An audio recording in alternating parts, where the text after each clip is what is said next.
tell me, looking around the room and looking at the group that you're going to be hypnotizing, why don't you tell me how do you think it's going to work on this group? I think it's going to be great. I think we've got some great subjects here. It's an interesting mix, isn't it? Absolutely. Yeah. What makes a good subject? Actually, just the ability to be open, non-judgmental. I bet you guys all learned that on the Howard Stern show. So I think one of the most important things is to be non-judgmental. Don't judge what you get. Just say it. Be spontaneous. I think everybody's probably pretty skilled at being spontaneous around here. So I think that's going to be good for the regression. So now, why are you doing this hypnotism act on the Howard Stern show today? I'm doing this to promote my books. I've written a couple of books called Echoes from the Battlefield and Echoes from the Medieval Halls. And what I did is a study about motivation, why people do what they do. I took Civil War reenactors and I regressed them back to past lifetimes. And it showed that that's why they're doing this hobby, because of their past lives. Is there any sort of indication of what their past lives might be beforehand? Like, could you look at Nicole, like, let's say, and try to figure out what her past life is beforehand? There are some clues that you can look at, or things that people know about themselves that they can figure out probably what they have been in a past life. Certain interests and hobbies, or fascinations, or obsessions. Working out, for example. Maybe there's something to that. Why are you interested in bodybuilding? So there might be a correlation in a past life.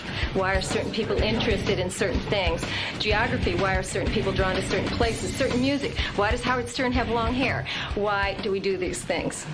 Okay, a little bit about hypnosis. Hypnosis is just quieting the conscious mind a little bit so the subconscious can bubble up. You're not going to totally get rid of your conscious mind. It's still going to be there. You can't do anything you wouldn't really want to do anyway, okay? I say everybody is hypnotized. When you're driving in a car and you zone out, you're in hypnosis, okay? A past life regression is very similar to going to a movie, being totally engrossed in that movie, but at times you're still aware that you're here. So you'll be aware, when you're in the movie, you're totally engrossed in that movie, but you're still aware that you're eating popcorn in your seat at some points. So if you're aware that you're sitting here, but you're still having some memories, that's okay, that's normal. Another thing is that you'll probably think you aren't hypnotized. You'll say, I don't think I was hypnotized. The thing is, hypnosis is so natural that it feels like that. So if you feel like that, or don't worry about it, just go with the flow, just go with it. Now I'm going to come around and take your wrist and pick up your wrist and just allow your wrist to be loose and limp. Don't assist me. As I pick up your wrist, I'll come around one at a time. Don't assist me as I lift up your arm. Good. And then I'm just going to allow it to drop. Just allow it to drop like a ton of bricks. Good. Deeper, deeper, down. Down, okay? I'm going to pick up your wrist. Don't help me. Okay. And now just let it fall like a ton of bricks. Good. Excellent. One more time. Let it fall like a ton of bricks. Good. One more time. Good. Okay, thank you. All right. Picking up your wrist now. Just allow it. Let me help you. Good. Let it fall like a ton of bricks. Good. One more time. Excellent. One more time. Excellent. Okay. Picking up your wrist, just allow it to fall like a ton of bricks. Good. And let it fall. Good. Excellent. One more time. Good. Good. Excellent.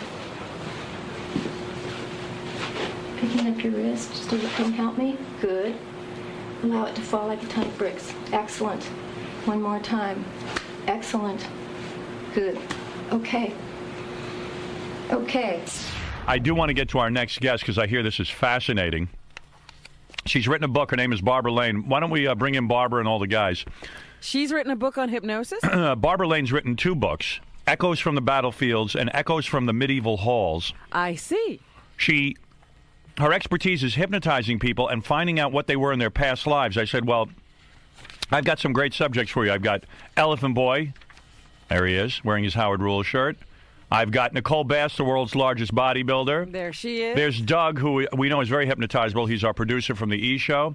Here's Crackhead Bob and Steve Garillo, who is hardly with our show anymore. He's leaving to go to Los Angeles to become an actor, a great actor. Is he really doing this? Yeah. Oh, he's really doing it. Nicole is dressed very feminine today. Very beautiful dress. Congratulations on your beautiful dress. All of them have been hypnotized because of time by Barbara Lane. Is it okay to say that in front of them? Oh, yeah, don't make a difference. They're all completely out of it. Let me just say that also Barbara Lane is a very attractive woman. I noticed her in the halls. Thank A you. tall, slim woman. I was giving her the once over, to be honest were with you. you? Oh, yeah. Well, maybe I'll You wanna be hypnotize you. hypnotized. You are hypnotized. Yeah, hi, Barbara. Well, hi, Howard. Okay, now you Hi, wrote Robin. 2 books, and the books are based on, you found out about the Civil War by hypnotizing people and going, can we talk about all this in front of our people? We sure can. Okay, and all of these people have been pre-hypnotized, and you went back already and started to find out who they were in previous lives. Yes, in fact, I can tell you some pretty interesting stories. Oh, good. Now, Really? Absolutely. People, we're actually other people. So, Barbara, when you write these books, in other words, you went back and found out about the Civil War by hypnotizing people. It's a great way to learn about history. Wow, and they And- really know details that they previously didn't know before. Absolutely. And you check the facts, and it turns out that what they're saying is close to history? Absolutely. In fact, I went to the archives and tracked down some potential matches. So you believe in past lives. There's no doubt in your mind. Well, I was raised in a pretty conservative background. I never heard about it before, but I would say that it's a pretty good possibility. Crackhead Bob, do you know anything about the Civil War? Oh, not that, but when I was okay, and my mother and daughter was not married. It was married and then not married. All right. Is that a yes or a no? Do you know anything about the Civil War? No. No. Okay. Where was he going? And doesn't make He a was difference. talking about his life that we did a little earlier. Oh, Oh, I see. Okay. Well, you're going to take them back down into the estate, and we're going to talk about their previous life. Nicole Bass, did you know that you lived a past life? Did you have any idea? I had no idea. Are you wearing lipstick and eyeshadow and stuff? I have lipstick on. You trying to look more feminine? Trying. Right. Very hard. Right. Okay. Elephant Boy, what about you? Were you aware of the Civil War at all? Did you study the Civil War? In school, In school? Yeah. Are you someone who believed in past lives? No. You did not. Are you starting to believe now? I still have questions, Well, we have questions too. Like, what did you just say? and what about Doug? He's supposed to be the normal one on the panel. Doug, you're our producer from the E! Show. You've been hypnotized before. We know you're very hypnotizable. I've been told that you went very deep. Wow. And, last time you were hypnotized, in fact, you came on to Robin and called her your chocolate cake. Is that not true? Don't take it that deep anymore. Yeah, it's scary. Howard, Doug said he was hypnotized once when he wasn't on the show and he cried. You did cry. What were you crying That was about? the last time. That he's so gullible. last time I did that. Isn't it true, Barbara, that the stupider you are, the deeper you go? Absolutely. No.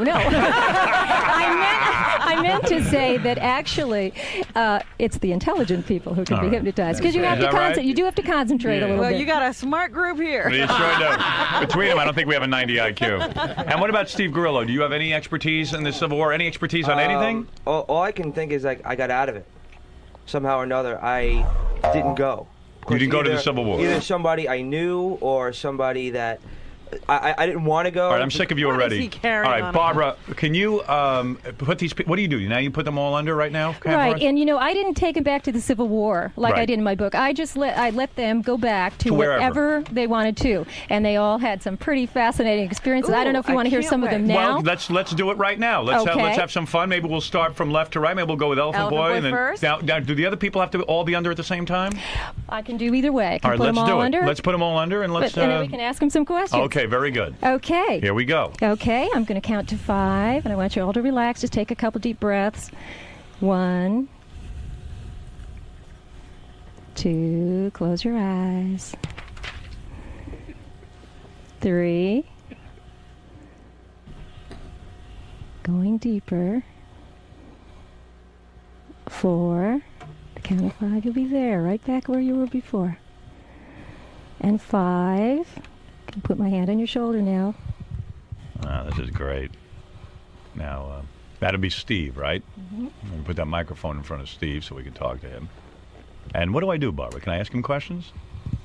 You can ask him questions, or if you want me to, I can. Either Go ahead. way. Why don't you start? All right. All right. Okay, Steve.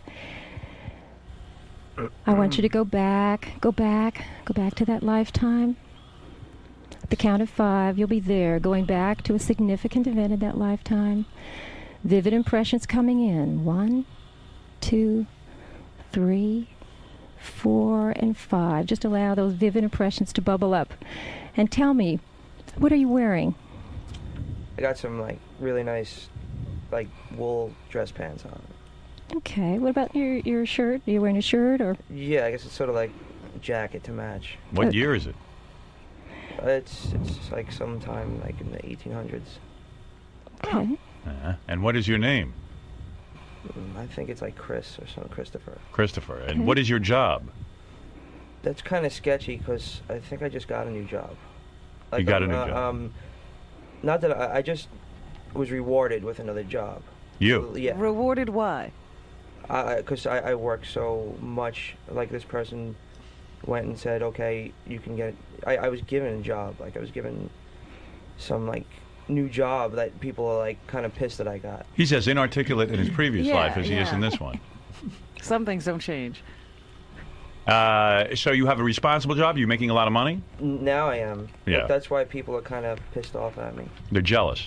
Yeah. You have Who's a wife? pissed off at you? No, I just like people because there's not a lot of money around, and now I'm making some money, and you know I can eat and get clothes and nice clothes and. And where are you living in? What part of the country?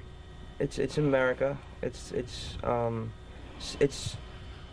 undeveloped. It's just like a lot of small houses with chimneys and smoke and. Really? Sort of like a little town and a lot of like dirt on the floor, a lot of mud. And you don't know what you do exactly. I don't know. I work for some like. Maybe you get me breakfast. Is there a Howard Stern there? No, but I gotta support my family. I see. So when I tap you on the forehead, you'll get some more clarity on what it is you do. And what do you do for a living? Right now, I think I'm working in the stables. Stables? Yeah. So you're telling me in a previous life you worked in a stable? I believe it. I guess so. And that was a step up. That was a reward. No. That's where I started. Oh, you started, and now what are you doing? I'm not outside anymore. I'm in the house. Ah. Oh. Are you white? Yeah. Really? Who's the president? I think it's Abraham Lincoln. Wow. Abraham Lincoln. You think, though? Could have been another election. Who did you vote for? Did you vote for Lincoln? I didn't vote. You didn't vote? Were you too busy working? Can care less. How old Really? are you? I think I'm 19. Aren't you nervous about the Civil War? Aren't you going to have to go fight? I don't want to go. You don't want to go. Not going. How will you get out of it? I don't know. Are you on the side of the North or the South? I'm in the North. How do you feel about the slaves? I think it's wrong. You do think it's wrong? I think it's wrong to kill people, too. You do? Ah, so you're opposed to war and slavery. He's just a coward. Yeah. All know right, thank my you. Wow, family. this is fascinating. Hey, don't you think these people should take their headphones off so they don't get distracted by our voices? Or do you think it's okay to wear headphones? I'm asking you. Yeah, actually, it would probably be better if they Yeah, did. I think so. And you know that you two have a new profession because you can see that now you can be regression therapists. Look how good you are. Yeah, we really helped him. We ridiculed him even in his previous Even life. in his previous life. Right. All right, the next person up is Crackhead Bob. All right. One can only wonder what Crackhead Bob was in a previous life. Okay, Bob. I know whoever Nicole Bass was. It must have been scary. We can't wait to get to her. Counting to 5 again. 1, 2, 3, 4, and 5. Can put my hand on your shoulder here. Going deeper. Mhm. Going deeper and deeper. He's really out of it, isn't he, Barbara? He is. He looks like he Yeah. needed a good sleep. Yeah, I mean, this guy, he's completely gone. Wait till you see this on TV. And at the count of 5 now, Bob, taking you back to that lifetime, Vivid details coming in. 1, 2, 3, 4, and 5. You're now there. Just allow vivid details to come in. Allow those impressions to bubble up. Okay. Can you tell us what you're wearing, Bob?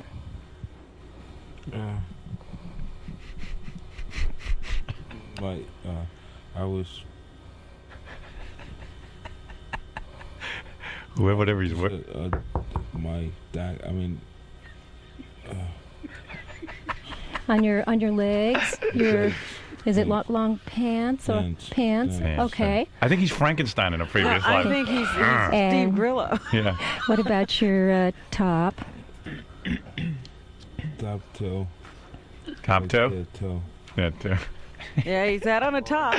Let me question him, Barbara. Okay. All right. What is your job? I type. What? I type. You type? You fight? You fight? Yeah. You fight Are with you a gun? soldier? You're a soldier? Soldier. Yeah. What are you fighting a war? I think he's fighting a dinosaur. What? Fighting a dinosaur with a gun? There was that crack in the 1800s. Are you fighting a war? Are you fighting a war? Yes. You what are. war is it? What war are you fighting? Civil War. Civil War? Yeah. Civil War. It's Civil War. You don't need to know the name. He's fighting with his tongue. It's a war going on in his mouth. And are you married? No. Are you on the side of the North or the South? South. You're on the South. Yeah. Do you have slaves? Slaves. You have slaves. Slaves. Yeah. You're own a plantation? Do you own a plantation? No. Are you for slavery? No. You're against slavery? No. You're for slavery? Are you for slavery? No. Are you against slavery? Yes. You are. Why are you fighting for the South? Then why are you fighting for the South if you believe in if you're against slavery? Because I can't. That's all wrong. That's all wrong. It's all wrong? Yes. You're What's wrong. wrong? What is wrong? Slavery. Slavery. So Slavery is wrong, but you're on the wrong side. You're on the South. Again, he's confused. He is so screwed up. Get that microphone closer. The other one, closer to Are you his mic. from the South, Bob? Yes. Okay. Where do you live in the South? In Thailand. Wisconsin? No, in Thailand. Thailand? Thailand? No. Where? In Thailand? No. Where? In town? In town. In town. He In lives town. in a town. He lives in a town. What Well, is the town called? Uh-oh. What is the town called? Oh boy, it's a tough one. Okay. When I put my What- hand on your shoulder, you'll know. Details are sometimes hard. I bet, Names especially if and- you're crackhead Bob. Yeah, details in this life are hard. The English language is hard, Barbara. What town did you live in? This is a little town. Little a town? little town? Yeah, Yes. little town. Do you get girls in that town? No. No. You're a virgin? No. No. Are you married? No. Are you a homosexual? No. Did you have sex with animals in this town? No. You Have did you not. ever met anybody famous? Did you meet anyone famous? No. Who was the president? That's it.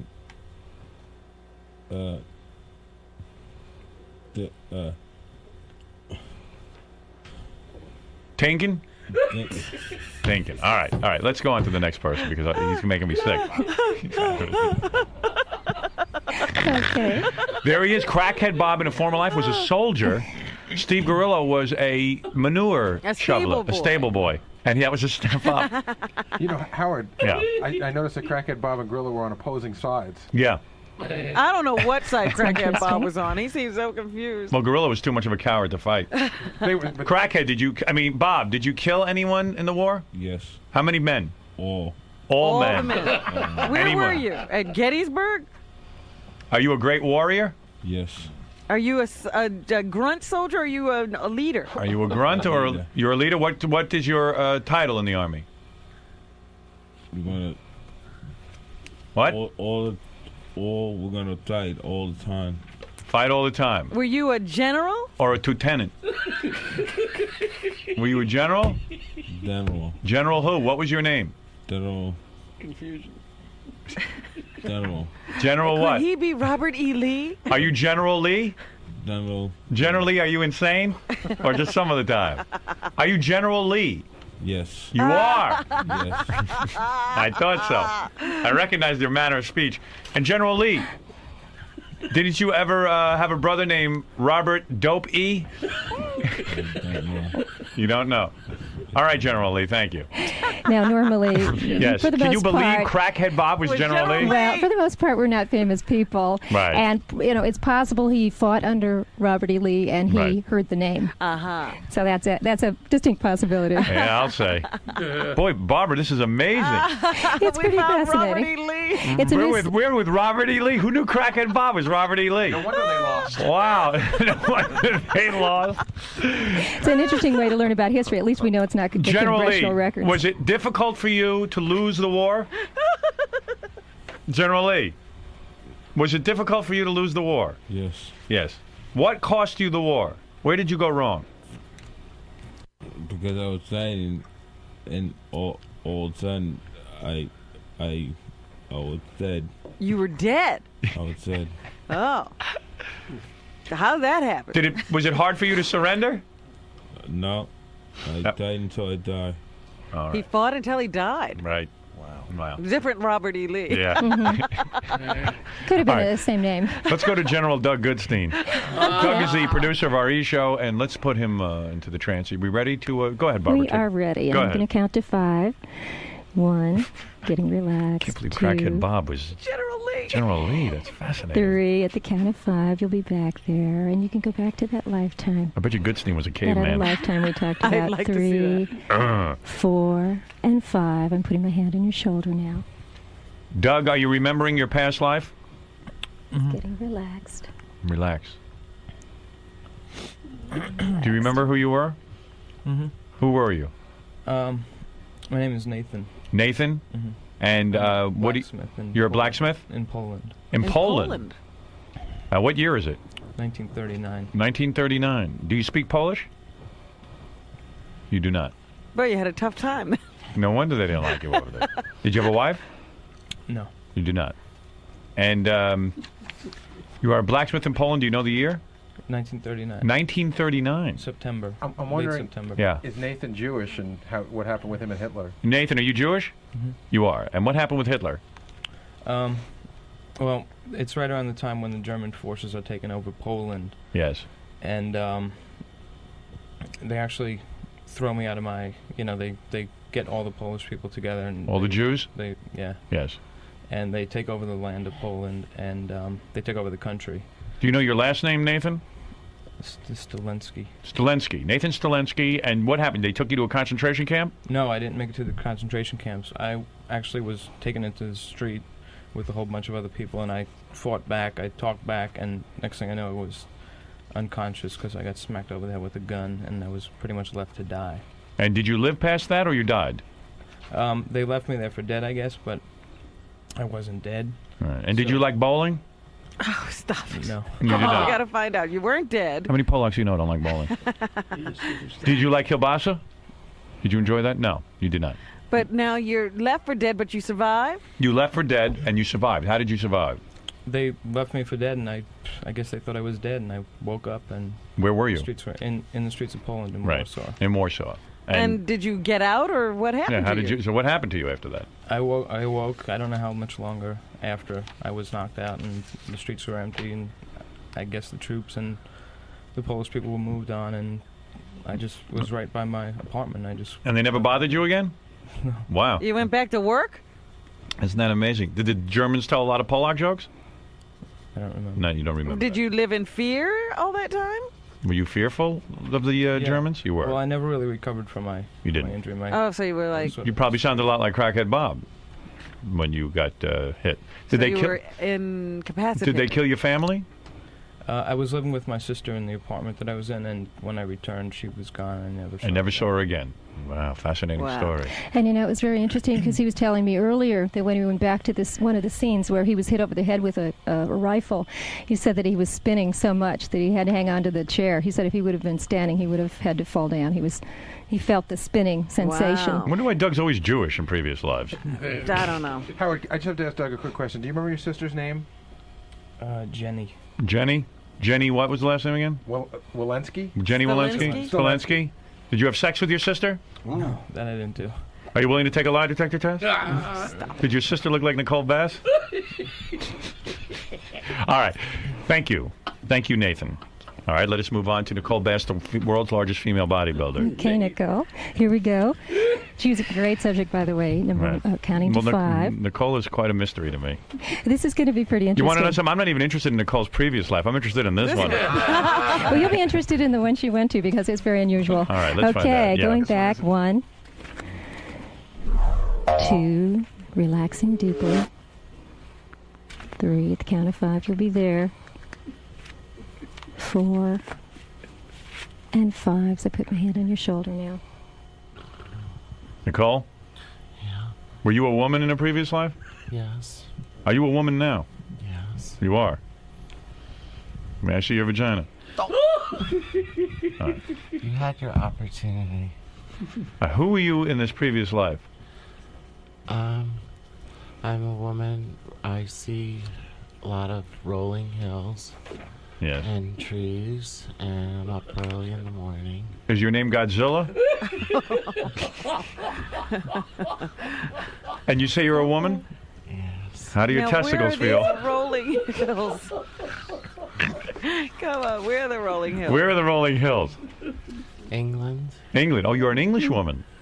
And are you a big... Before time. It's before time? It's like, it's not a time period. Like, I can't put a time frame on it. Well, what are you wearing? Are you wearing just cave outfits? Are you an early woman? Are you Cro-Magnon woman? No, it's like a utopian society. Hmm. You know, I've read of a utopian society in England. Yeah, Stonehenge. Stonehenge. Is this Stonehenge? I just see trees and rolling hills. Yeah. And a lot of horses. Are you married? Do you put out? No. No, you don't know? You don't know. And what do you do for a living? Do you know? How do you make money? We all function as a group. Oh. I'm up very early in the morning just playing with the horses. Are you very beautiful? Yes. You are? Supple. Are you a little more feminine looking than you are in your present form? Still muscular. You are. You have a lot of muscle. Did you have sex with the horses? No, that was Queen Guinevere. I see. Is there a queen and a king? No. No. No. Barbara, what's your guess here? Are we at a very early time in the in England's history? Well, I'd say that this... It's not necessarily England. It just when I was in England, it reminds me. Probably the Rolling Hills, maybe. The Rolling Hills? From what... So much green. Are you wearing a bra today? Yes. You are? Is that really necessary? If you have breasts, it is. I don't know what those are. Well, Nicole said something interesting before. In fact, Nicole, you might want to talk about the what you're saying about the utopian society and how... Yeah, I'm curious about the utopian society. Nicole, what do you use for toilet paper?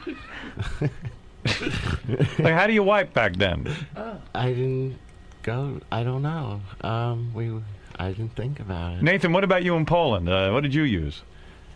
Toilet paper. You used toilet paper? They had that in Poland? Really? Oh, it was 1943. That's before communism. Yeah. Nicole, what do you use? Your hand? Probably leaves. Leaves from the trees? Yes. All right. Mm-hmm. And how many times a day do you move your bowels? Then or now? Then. Oh.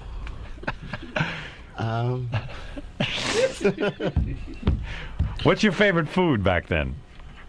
Meat. Meat. You like meat? Now, where do you find the meat? Yeah, what do? Do you kill your own meat? I see a pig roasting on the fire. Oh, you do? Oh, you like that? Nice pig. Do you have your period? Once a month. You do. And what do you use for a tampon back in those days? Are there tampons? There are none. You go to the stream. You go to the stream? Yeah. You're in the stream with your period? I see. Do you ever use a chipmunk? Do you have a name? No, nobody has names. You just grunt? No. Do you have a There is language. I don't. They don't call you anything? Cutie. I All right, go back into your trance, you maniac. All right, there you go. I never heard of him. Wow, Barbara, he was early man.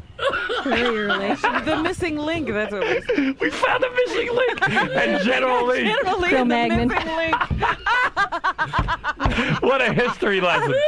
Wow, Barbara, I got to buy your book. Well, you got to admit, this isn't the congressional records here, is it? No, it isn't, Barbara. No, we can't look up Nicole's life. We're here with Barbara Lane. She has hypnotized Steve Gorello, Crackhead Bob, Doug Goodstein, Nicole Bass, and now the pièce de résistance. Elephant Boy. Elephant Boy. Oh, boy.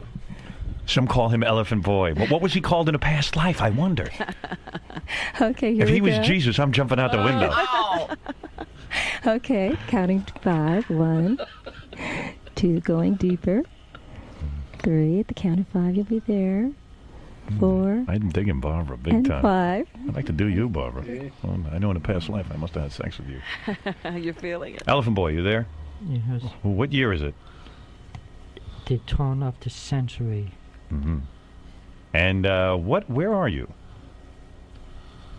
I'm in a small town outside of Chicago. I see. And what do you do for a living?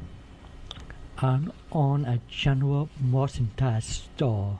What does he own, Robin? A general merchandise store. A general merchant? So you're a merchant? Yes. You married? What is your name? Yes. And what is your name? My name is 𝗵𝗲 Clement Lewiston. Yes. Are you gay? No. Do you sleep with women or men? Which do you sleep with, men or women? I think you said you were married, didn't you? Yeah. No, you are. Do you ever have any guys on the side? No. You do not. I know in your present life there's been some confusion. Does Al Capone ever visit you in Chicago and try to sleep with you? And what do you like to do for fun in Chicago? What is a good time to you? I spend my days working at the store and the evenings with my family. You're a good family man, aren't you? Yes. Are And you wealthy? Are you a wealthy man? Can you make a good living at the store? I am the richest person in town. You're the Uh-huh. richest person in town. Yes. Do you go on to become very famous? Are you well known in your town? Yes. And do you ever cheat on your wife? No. You do not. Your wife is very beautiful. Howard, is this F.W. Woolworth? Are you F.W. Woolworth? No. No, you are not. Is he a rival of yours? Do you like F.W. Woolworth, or are you angry at him? I have no opinion. You have no opinion on Woolworth. How much money do you have? Yeah. What kind of wealth do you have? Describe your assets. Well, other than the bank, I do the most business. You do the most. But Barbara, if we went back and looked for this guy's name, do you think we might find it in Chicago? Wouldn't It's that be possible. It is possible. It'd be amazing. He says it's a small town outside of Chicago. What town do you live in, Clement? Maple Ridge. Maple Ridge, Illinois. Yes. And Wow. what's your wife's name? What is your wife's name? Agnes. Agnes. Wow. And is she a white broad? Yes. And back then they don't. The women don't shave, do they? Oh. Down there. Wow. Probably not. No. And when she takes off her panties, are you repulsed? No. You don't mind all that hair? No. Uh-huh. Did you ever ask your wife to shave? That's ridiculous. Ridiculous, I say. It's ridiculous as you. Yeah. It's a ridiculous thinking Elfin Boy got any money in any life. He's the richest guy in town. Now, did you ever So what do you do for fun? Did you ever do anything illegal in your past life? No. Ever been arrested? No. Are you a very religious man? Are you religious? Very religious. What religion are you? Methodist. Methodist. Are you a big man in the church? But yes. People look at you and respect you, don't they? Yes. Do you have servants? Yes. Are any of them black? Yes. They are. Any of them attractive? I never look at them that way. You don't look at them that way. No. You don't look at your servants sexually? They are good workers. And you have a big mansion? Yeah. Nice size. Nice sized mansion. Elephant Boy. Mansion man. Where do we vacation? Yeah, do you ever go away on a vacation? We went to Philadelphia once. You did. And who is the president of the United States right now? Roosevelt. President Roosevelt. 1900? Which one? He said turn of the century. So confused. Theodore. He was around 1909, 1912. Yeah, okay. Do you have a car? No. No. You've ever seen a car? No. You haven't. You know you're boring in your previous life just like you are in this one? You are born to me. All right. This is fascinating. Yes. We learned today the following. Steve Gorilla was a loser in his previous life like he is in this And one. he's a loser now. Right. Crackhead Bob was a great Army general. Isn't that right, Crackhead Bob? Yes. And he fought until he died. Killed in action. You were killed in action? Yes. You know he's under, man. Howard. Yeah. I just have to point something out to you. Yeah. In Crackhead Bob's present life, Yeah. maybe he shouldn't shave himself. Do you see all those gashes on the side of his head? I know. I thought those were Army wounds. Those wounds of war. Did you shave yourself this morning, Bob? Yes. And did you cut yourself multiple times? Just one time. Did you ever think maybe you shouldn't be shaving yourself? No, I gotta do it. You got to do it. You gotta All do right. it. You gotta do it. Where are you buried, by the way? In Bard. In God? Yes. Okay. In what? In God. God Cemetery. Are you in Arlington? Arlington. Arlington, okay. Oh, he couldn't be in Arlington. Did you shave this morning on a roller coaster? And we learned that Doug Goodstein was a Jew. He's eternally a Jew in every life. And this time in Poland. In Poland, he was abused by the Nazis, and yet his sister was taken away and he was not. You know, there's a book by a rabbi named Rabbi Gershom, and Rabbi Gershom believes that he has been a Jew in every lifetime. He does? Mm-hmm. Well, I'm going to take him and Doug Goodstein and lock them in a padded cell together. Nicole Bass, we learned that you were a very feminine woman in a previous life. Fairy tales do come true. In fact, at one point, Howard, she mumbled that she's very supple. Yeah, you are supple, is that correct? Yes. You have sexual partners, many? Yes. They take you because in those days, I imagine they can just bend you over a rock and take you. Is that correct? It's a more advanced society than it is now. It is. Oh, like a utopian Atlantis kind of place? And you are open to sex in that society? Yes. So many men have you? I have many men. You do. And you what? When do they do this to you? At night? They come into your tent? I go to their tent, or they come to me. They come to you. And you allow them to hop on and willy-nilly? Never really thought about it. Were you sexually abused? No. You were not. And does she have children? Do you have children? I don't see an age there. There's no olds or... And which bathroom do you use, man or woman? There are no bathrooms. All right. You go right on the right in the lake? Oh. Make a big, powerful movement in the lake? You know, I did think it Yeah. was really interesting what Nicole was saying earlier, that when I progressed them all to their older years and their deaths, Yes. Nicole said that she couldn't relate to that there was no age. Right. That there was no old age, there was no death. And I thought, that's interesting. That's our concept now, but maybe it wasn't always a concept. Interesting. Yeah. Well, we've learned today that Elephant Well, Boy... let's see. How did Elephant Boy die? Elephant Boy, how did you die? Tuberculosis. Huh? Tuberculosis. Tuberculosis? Wow. And Doug, we know he we doesn't know anything after he got hit in the head. Doug knows you're his chocolate cake. You still love Robin? Sure. You do? Do you call her your chocolate cake? No, You do not? not anymore. Not anymore. You're over. Okay. All right. And Steve Grillo, how did he die? How did you die, Steve? I died of some like stomach infection. You did. Yeah. You made everyone How sick. old were you? I wasn't that old, Right. but I remember like being in bed, like crippled with pain and like messy. Messy. Oh, boy. Yeah. Ladies and gentlemen, we have learned nothing, but it was fascinating. Barbara, They this is were- fascinating. Where do you learn this hypnosis? I've got to get into this. I want to hypnotize chicks. Hey, well, I'd be glad to hypnotize you. Really? Yeah. I'm a Oh, little absolutely. afraid. You would go Past and let her life? hypnotize I'm you. afraid to be hypnotized. Now, what stop would it. Howard have been in his past life? A mongoloid. A monk He away? was probably Genghis Khan. I was Genghis Genghis Khan. Khan with a flatulence problem. I'm I'm afraid of it, Robin. Are you afraid? No. I'm What are afraid. you afraid Then why of? did you go get I hypnotized? was hypnotized before. You let you It do didn't this work that time. good. Well, it might not work that good on you. I'm afraid. Ugh. Can what you are hypnotize me afraid to make of? love to you if I go under and then I won't be accused of cheating? Well, Oh. It's very peaceful. Just being let her. hypnotized. Oh. What did you say, Nicole? It's very peaceful. You want to stay this way? Forever. Really? but Howard, I've got to say that one of the things about knowing that you've been in a past life is that you have a very strong connection immediately, like love at first sight, which you had with your wife. So Really? chances are pretty strong that you've been with her in a past life. Right, Let's go right. find her. I'd say very strong. And you're complaining about 19 years. Yeah. Let's go find her and find out how long you've been with her. Barbara, maybe we'll have to have you back sometime and then you'll hypnotize me. It's a deal. Robin, what do you think? Are there past lives? No. No? You say no? If these are the past, what, these people can't even tell us anything. You got an army general here. What's the matter with you? Can I tell you? Thank you, Barb. What is that, Doug? It was so intense. I almost wanted to snap out of it when I felt myself getting hit over the head. Yes. So I now was you really spinning. believe this other life existed? Yeah, obviously, I believe in hypnotism. Yeah, I mean, But, Doug's like the most gullible guy around.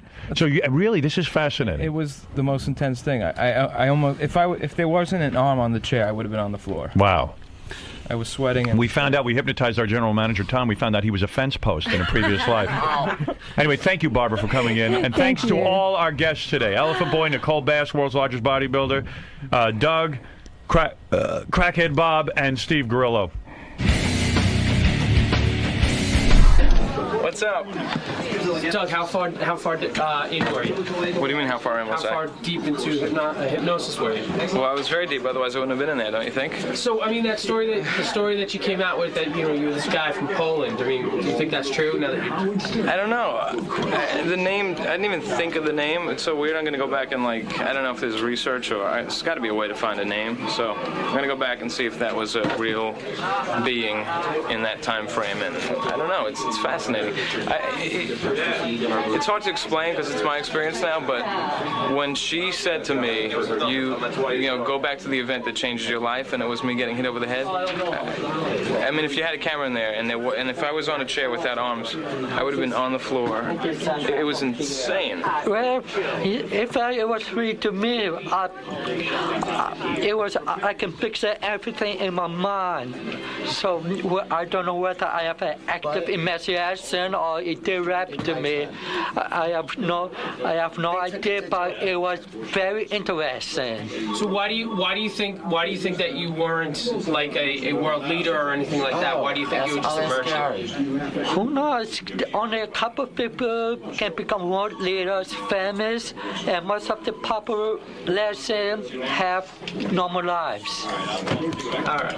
So Fred, do you think that was true? Do you think this whole thing was true, or you just like, you know? Who knows? Maybe if I go deeper with it, maybe I will find out more about it. Barbara, what did you after doing this and after hypnotizing the guys and doing this thing on the air, I mean, what do you think of their reactions? I think they did very well. It's a little bit difficult to do things on the air, but I think they did very, very well. They were good subjects. They were very flexible. They were very open, and I thought they did fine. How close to... Satellite radio on Howard 100, Howard 101. Somebody touched my computer. There'll be hell to pay. And,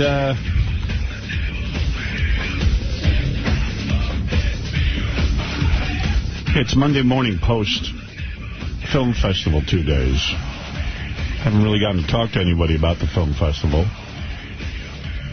That was fun, man. What a wild time Thursday night.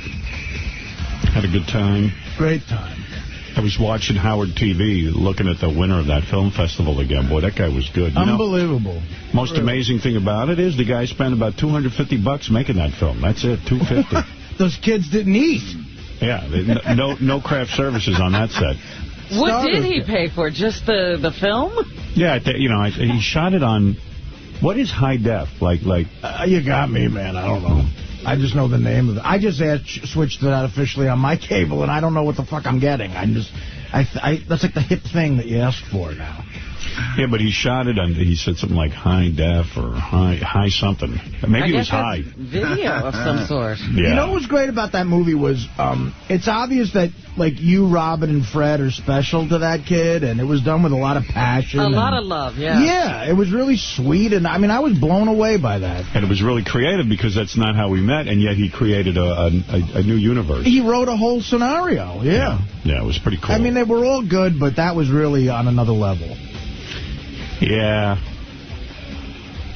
I guess if I have one regret about the film festival, it's that, when we said we were going to make films, I just treated it as a goof, like I made my fast little Fred film. And, Robin had the right idea with Fred. They kind of made a film, Right. But I think if we did it again next year, I'd make a film.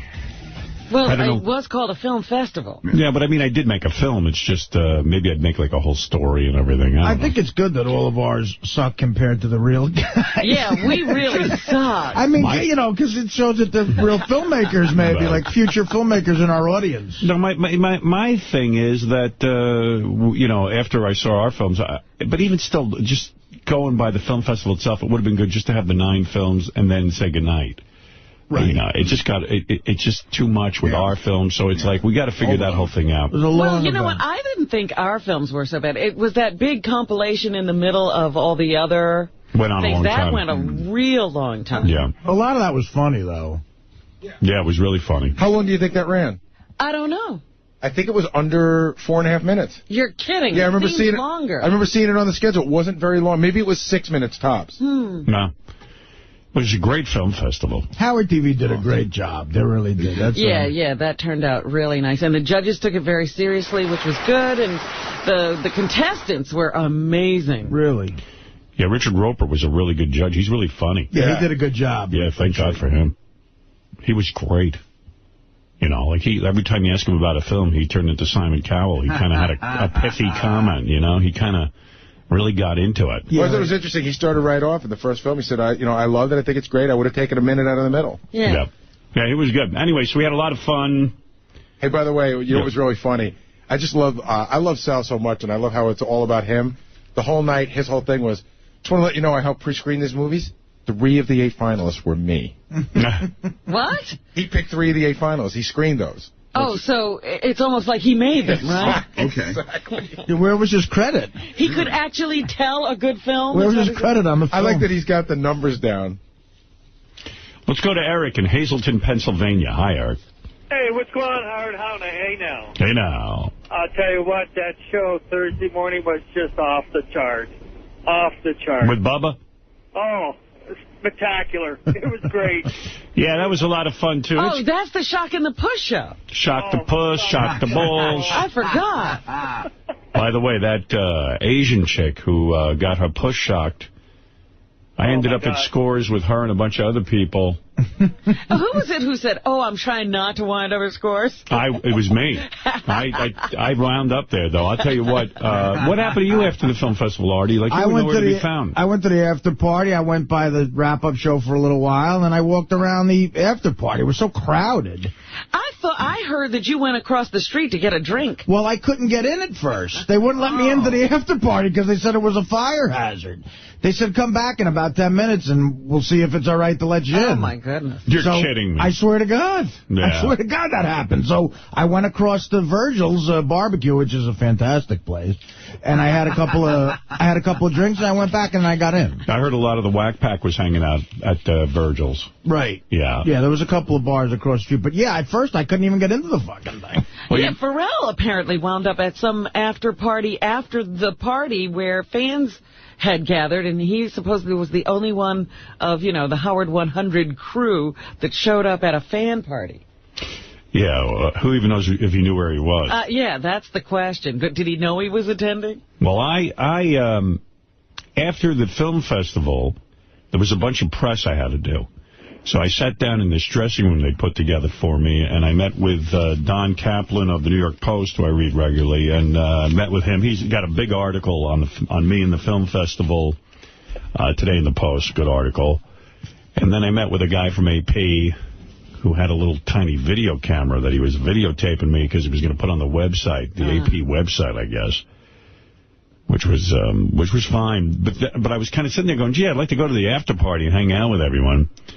So then Don Buchwald, my agent, comes down and he goes, after I've done these 2 long interviews, and we've done the whole night of interviews on the red carpet, he comes down and he goes, you got to get out of here and go meet with the guys from on-demand television and all the cable companies. I go, wait a second, do you know I've been down here doing interviews? He goes, like he could care less, There's real business to be done. I go, dude, I need a break. He goes, oh, come on. So I went out and went to the after party, which was packed in like sardines. Yeah. How did it get so crowded? It got crazy. I couldn't breathe in there. But I walk in, and I met with a guy from Cablevision, met with a guy from Time Warner, met with a guy from Comcast. And they were pretty cool guys. They had a lot of good ideas for Howard Television. And, really? Yeah, they were even saying that we should show the winner of the film festival film on sort of openly distributed cable television, not just use it on Howard TV, because it's a wonderful reminder that Howard TV is there and there's a lot of good films on there. Great film. Yeah, so I don't know if anything ever comes of that, but I had some good discussion with them, took pictures with them, worked the room pretty much. Mm-hmm. And then the guy who's like kind of annoying is Joe Francis from Girls Gone Wild. Boy, that guy, he does not like... Kind of. He doesn't like to be left out of the mix. He jumped in on every picture. He's got his arms around me. And Yeah. Oh, really? Was he hovering around you? Yeah. But he's got the most magnificent girl with him. I don't know if that's his girlfriend or what. This tall, thin, dark-haired chick who was absolutely friggin' gorgeous. I know, you kept talking about her. Nobody saw her but you, I know. I saw her. Yeah, I ran into him several times. Somebody sent me an email, said they were sitting behind Joe Francis and his girl, and it was hard to pay attention to the films because the girl was so hot. And she really was hot. And then I tried to bring her over where you were broadcasting from, Robin, and I couldn't find her. Yeah, that never happened. Yeah, and I couldn't find him. Yeah, all of a sudden he disappeared. Yeah, he was about to get his moment in the sun, and he was gone, and I was looking around for Artie, couldn't find him. At some point, it was hard to see anybody at that party. Well, I was at the after party. At some point, Rob from Dan Flores' office came to me and said, why don't you come in the back and talk to a few people with Howard? I was like, fine. So I went back there with him, and you were talking to some people, and then Rob came to me and said, you know what, it's not going to work out. It's probably too crazy. So I said, okay, and then I went back outside, and, yeah, you mingle a little bit, and before you know it, I mean, it was really shoulder to shoulder. Yeah. I did the Superfan roundtable. I was looking for that. Yeah, I couldn't couldn't even find that. I saw Mutt, but I didn't see the Superfan roundtable. Yeah. Yeah, I got once I found them, they were almost off the air, but I got to talk to them for a few minutes, and then I sat in on the wrap-up show for a little while. Right, that I did. I did the wrap-up show for about 5 minutes. I was listening to some of that on the way home, and Richard Christie was so drunk. He got loaded, yeah. Oh, my goodness. I heard some of that, too. He was fucking wasted. Yeah, I didn't hear that part, but I was on the wrap-up show for over an hour. Yeah, I heard some of yours, too, because I left while you were still on with Bubba and a couple of other people. Yeah. Richard at some point just kept going, I gotta go to the bathroom, but I love you guys. I know. He was just wasted. I love everybody here. I tried to get wasted, but it was like I kind of missed the drinking curve, what I call the drinking curve. I wanted to drink while I was watching the films. Right. And there was no alcohol around. Then after the film festival, I went backstage, and then I'm doing newspaper interviews, and you're not going to be drinking during those.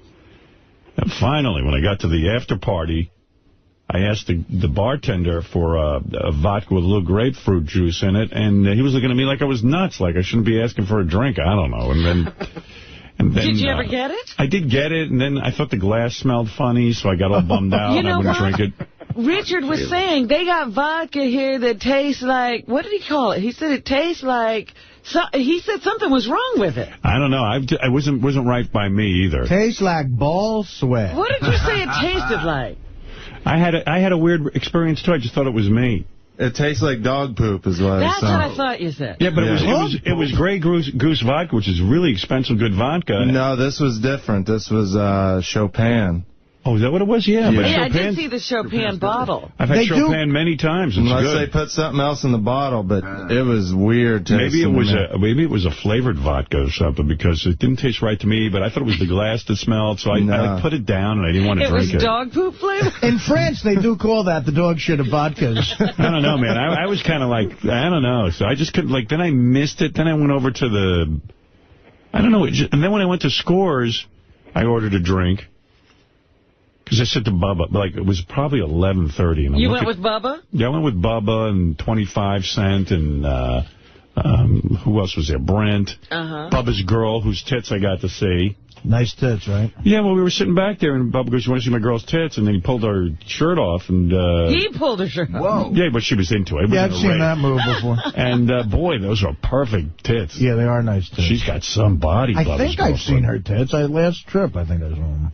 Hey, Richard Christie was so drunk at the end of the night, he's chasing me around in front of the hotel, telling me he's going to fuck me. And he's just chasing me throughout the crowd. He gets so gay. He gets so gay. He jumped on top of me, and I was running through the crowd, and as I'm running through the crowd, I'm pulling people behind me in case he'd bump into them and maybe want to fuck them or something. But he chased me around. You're pulling any guy you can see. Anybody. So the guy's messed up. Brian I Phelan. got a picture of him drunk, so hold on. Let me see that. Yeah, he gets gay when he gets drunk. Yeah, I've heard complaints. That's the voice of Brian Phelan saying he almost got butt raped by Richard Christie. Oh, there he is, yeah. He looks good drunk. It's his best shining moment. Richard likes a big guy, apparently. Big man. He likes to tackle a big man. Yeah, because he was squeezing Kamal from the Jerky Boys' ass, and that's no tiny ass. Was he there? No. 2 weeks before this at another event. But my complaint was they didn't have Jack. They had wild turkey only. Is that right? Well, I mean, look, it was fine. I made do with it. Yeah? I got through it. Howard, any chance to come to New York City, see Artie get roasted?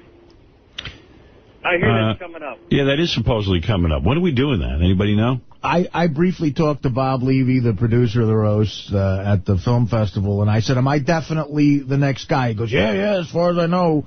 And then he said sometime in May. I don't know anything else besides that, so I think that it's coming up. How about it, Howard? All right, hold on.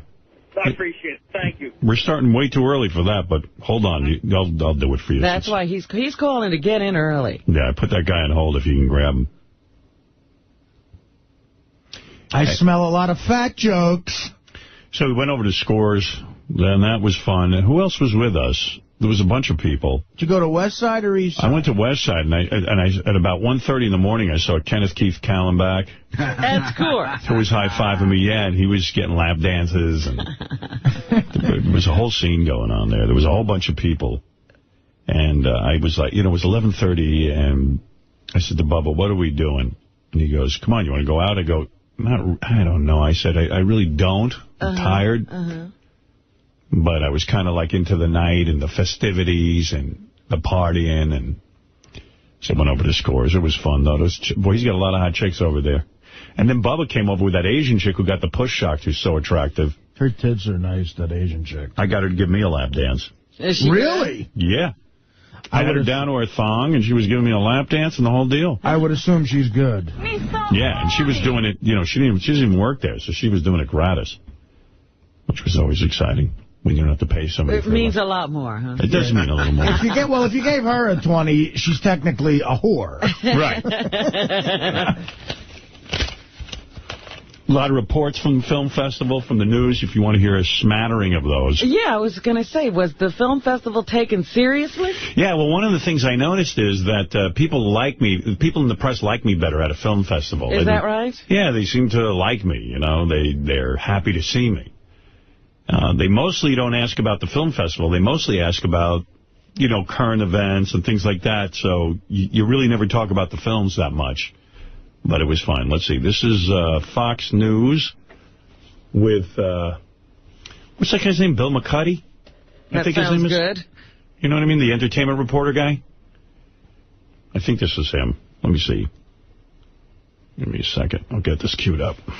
With Rosie now at the top, there may be some shakeup over there, and people like Joy, I think Starr's going to stick around, but some of the others may... Okay, meantime, you went out and interviewed, or you got an interview with Howard Stern. Yeah, he had his own little film festival last night. I went to the red carpet, and, we were all in the news, Fox News Channel and Tony Snow going over there. So I was curious at the White House, yes, and I was curious to know what Howard thought of all of this, and he weighed in. Take a listen. I watch Tony Snow a lot, and I've got to tell Tony one thing. Be careful. There's a lot of guys there who will try to get his job from him. There's a lot of jealous people in the Bush administration. Tony's really got to suck up to George Bush, and that's really what he's got to do. Just stay stapled right to that man's side, and he'll be okay. He also suggested that maybe some of the other Fox people will go over there. He said Judge Napolitano would make a great Supreme Court justice, that Cavuto could run the Treasury. Cavuto could run the Treasury Department. My favorite was that he said O'Reilly would make a great First Lady because he's tall and sexy. And so look for all of that in the cabinet, according to Howard Stern. All right, Bill McCuddy, our friend Bill McCuddy, Howard Stern and Rosie O'Donnell in one hit. Amazing. I was thinking about it, that all of the entire Fox television news department should just run Work at the White House? Well, they should just run for president. They should run for president? The whole team, yeah. The whole channel. Oh, so it'd be the Fox News is the president of the United States. If Fox News is already running the country, I mean, with their whole agenda, their right-wing agenda, I mean, they could pretty much call policy and do the whole thing. So that was my take on that. Then Rita Cosby, who's now at MSNBC, who used to be at Fox News, she interviewed me. And I was doing a whole rap on her about her voice, because she came up to me and she goes, Howard. And I go, how you doing, Rita? What's happening, baby? What's going on? I love your voice. But they cut that all out, they only use what they want to use. So here's me with Rita Cosby. Well, we've all heard of Sundance, maybe even Cannes, and then, of course, there's Tribeca. But they better look out because there is a new kid on the block. Tonight, radio shock jock Howard Stern launched a new venue for what he calls some of the best lowbrow entertainment around. Compliments of the Howard Stern Film Festival. This festival, I am jazzed. I've been waiting for months for this festival. It's a very important festival. People say, why is it important? We all know why. All of the films are about me. That's right. Howard Stern and the Howard Stern Show. Now, what could be more important than that? Actually, this is an important film festival. We offer prizes to the winners. First prize, over $30,000 in cash and prizes. And most film festivals do not offer prizes. You make the participants pay to be in it. So I think that's a very clear distinction. We are not cheating. What makes your festival different, though, than Tribeca and others? Well, I think what makes it different is that we... It's so loud in there you can barely hear me. You notice? Yep. Yeah. What's up, J.D.? Just to let you know that this was like a shorter version that they're going to air. They said that they're going to air the full interview tonight. When I'm talking, with him doing her voice? When I'm talking like this. Maybe. I don't know. I'm like, hey, how you doing, Rita? That would be funny. Actually have fun. A lot of these film festivals have become very serious, very hoity-toity. We're looking for great comedy. We're looking for fun. We're looking for laughs. This is a chance for filmmakers to make a short film and get noticed. And we have a unique opportunity that we can showcase these films on Howard TV. Want to end on a serious note, United 93.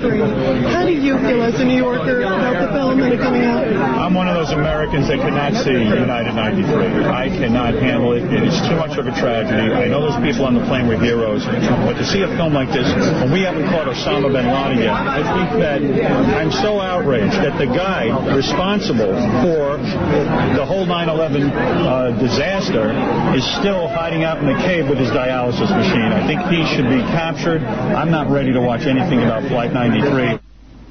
And, of course, Howard Stern has his more serious moments, but he also... See, I'm like an elder statesman. I'm like You're commenting on the White House shakeup and Flight 93. I'm telling you, they were asking me I'm telling you, they were Who more... do they think you are? I don't know. At one point, I looked at one of them and I said, are you sure you got the right guy? I'm a jackass.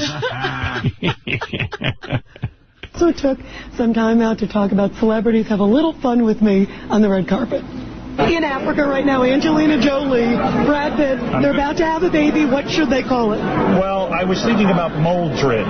Moldred because I think there's some rare disease named Moldred in Namibia. I don't know what those two are doing in Namibia. They say they want privacy, yet meanwhile, every day in the paper we see pictures of them. I think they're the two best-looking people I've ever seen in the world. And I think the cosmic joke would be if the two of them have a baby, we're all expecting this gorgeous baby, and the baby comes out looking like this. Pointing to myself. I must have been asked about that baby 9 million times. Yeah, everybody was talking about either Tom Cruise and his baby or Angelina and her baby. Yeah. I said, well, two good-looking people like that should have a good-looking kid, but... Doesn't always happen. Doesn't always work out. And those are the fun ones. Those are the best ones. That's when we feel good. That's when we feel most good about ourselves. The reporters said to me, they said, yeah, usually two good-looking people have ugly children. And I said to myself, you know what? That's right. Both of my parents were great looking. What a laugh we'd have. Can you imagine?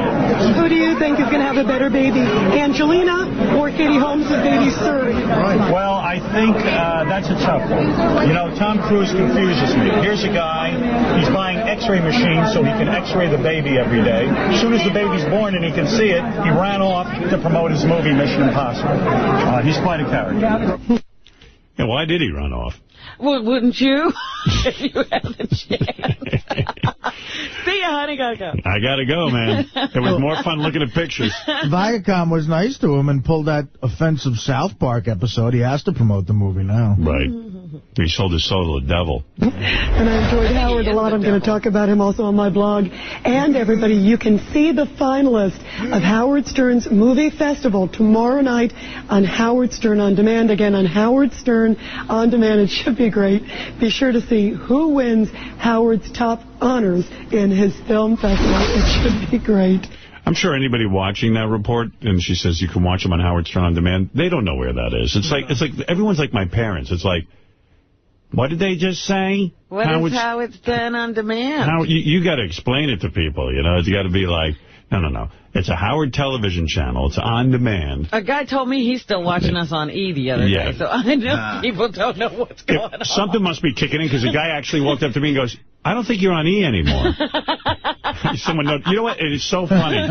This woman, Rita Cosby, I see her, and I give her a big hug, and, you know, I'm happy to see her. And I said, I got to tell you something. I watch you all the time on Fox News. You're terrific. I said, I'm a fan. And she says, I've been with MSNBC for 8 months. So you do it, too? Yeah. So I said, oh, you're kidding. I mean, dear. I said, I had no idea. I still see it. That's some kind of fan. Well, I don't know who that is. I never saw her. I see her on Fox News. You think MSNBC or Fox is running MSNBC's signal? I think they stole the signal. No, she was on Fox News for years, and I guess she switched. But I'm not that aware of it. I mean, I don't like... So look at how, I mean, how are people supposed to figure out what we're up to? And no one's going to figure out Howard TV. The whole film festival was an event for Howard TV, and I wonder if anybody even got that. There's a bunch of other clips. I haven't heard them. Let me see. This is from the Detroit Fox affiliate. Well, forget about Tribeca or Sunday. You know what? I think we had enough clips. What do you think? I've got a million of them. Unless something, you know, who stands out? Well, here's a hot story going around. Here's another film. This is not about the film festival. Listen to this one. Time Magazine creating some buzz right now for tomorrow's water cooler chatter. It's the annual 100 Most Influential People issue, and it's about to hit the newsstands. But here's a sneak peek at some of the people. We've got lots of New Yorkers that are on this list. We've got Senator Hillary Clinton and former President Bill Clinton on making the grade. Plus Howard Stern and upstate foodie Rachel Ray are on the list as well. And a separate list of power couples names Brad and Angelina and Jay-Z and Beyonce. So I'm a very big deal. I'm the top 100 most influential people. Yes, I was reading something in page 6, I think it was, this weekend. They had David Spade commenting on you being one of the most influential people and how he feels about doing the show. Yeah. See? I felt very full of myself this morning when I read. You should be. Although I did read there's a party, a Time Magazine party for the top 100 most influential. And yeah, I bet they throw a big shindig. But I don't think I was invited. You're not invited to the party? You're named but not invited. You want to know something? I might have been, but I probably threw the invite in the garbage because I throw all those invites in the garbage. Oh, my goodness. You didn't even notice it. Well, most of them are during the week, and we have to get up early. And I don't even know. I mean, I didn't know I was on the top 100. They should have made that clear, like how you made Howard TV clear. You clear. might have mentioned it. Yeah. You could have talked to Rachel Ray. Right. Your girlfriend. That's fun. Michelle, you're on the air in Boston. Hey, Howard. How are you? Artie, real good. Artie, I bet you don't even watch Rachel Ray anymore because of your bad experience with her. Actually, no. The food overtakes me. If she's making something good, I watch it. Yeah, but look at what's happened to her since you did her show. You probably did this for her. Is she a big deal now? Oprah's giving her a talk show and everything. Yeah. I'm right up there with Rachel Ray. You know, I'm reading the list. I wonder if you're higher than her. We should check. Well, I'm reading the list of the 100 most influential people, and I'm going... And they go, in the world of show business, Howard Stern. I go, wow. And they go, and Rachel Ray. Yeah. I go, doesn't she cook on a cable channel somewhere? Right. So, you know, I didn't get too full of myself, honestly. She made us a hell of a sandwich. I'll say that. Oof. Yeah, Artie went over to visit her on the set of her show. He was invited. He thought he was going to be on. That was a classic story. And she invited Dana, and he thought Dana was going to be on. Yeah, Dana got all $500 hairdo at Frederick Vakai, where apparently they sew diamonds into your head. What the fuck goes on over there? Yeah, and then Artie goes over, and he's all excited because he's a fan, and then she just... Like, what did she do? I thought we were going to sit there and eat on the show. Whatever she cooked, we were going to then eat. I've seen that happen. Right. So we get there, and me and Dana walk in, and my DVD had just come out, so I thought maybe I could promote it, all that bullshit. So we get there, and she shows us the cameras. Like, I'm like, I see. I've been around a set. I said, yeah, I know what the camera She's giving him a tour. You know, and then she goes, okay, so I'll make you a sandwich. And I go, okay, but what are we eating on the show? She goes, what are you talking about? I go, well, aren't we going to do this? She says, no. And then, like, the director looks like there's an awkward moment. And oh, man. And they said, no, we thought you just wanted to come and watch us tape the show. I'd give anything to see that moment where Artie had his girlfriend all dolled up to be on the show. And then I'm like, yeah, because I figured I'm going to eat on the show. What are we spoiling it for with these sandwiches? Yeah, Artie didn't want to overeat. Yeah. Oh, that's so great. I ate the sandwich and sat there and watched like 10 minutes of it to be polite, and then I said, you know what, I gotta go. I gotta go anywhere else. Michelle, yeah, you didn't even see the whole taping. Oh, Michelle, I sit there and watch some type of cooking show. Michelle, you're on the air. Hey, how's it now. going, guys? All right. Hey, now. Hey, now. Hey, I went to the film festival. Had an absolute blast. Yeah, it was fun. Yeah, those films were just awesome. Awesome. I got to meet my favorite person in the world, Artie Lang. Artie, I don't know if you remember, I was one of the people that came up and had somebody take a picture with my cell phone. You're kidding. Oh, one of those people? One of those people. I was the one that asked you if you would take me to the Yankees game. You know what? I'm pretty sure that fits about everyone there. That narrows it down to another 100. How come Dana didn't show up at the film festival? I still say you guys broke up. No, she had to work, and actually that's why I went back to Jersey a little early to go see her. Oh, I see. Right. But she had to work. You want to go to Scores with us? Well, I'm at the point in a relationship where it's better to go see her than go to Scores. Right. You know, I hope going to see her doesn't mean Artie sits outside waiting to watch her walk from the building to her car. No. Oh, you mean I'm stalking? No. In other words, there's a thin thread somewhere in New Jersey and you're barely hanging on by it? Yeah. And I'm getting kind of fat for that thread. Yeah. It's going to break. Why? Because you still haven't gone to the shrink?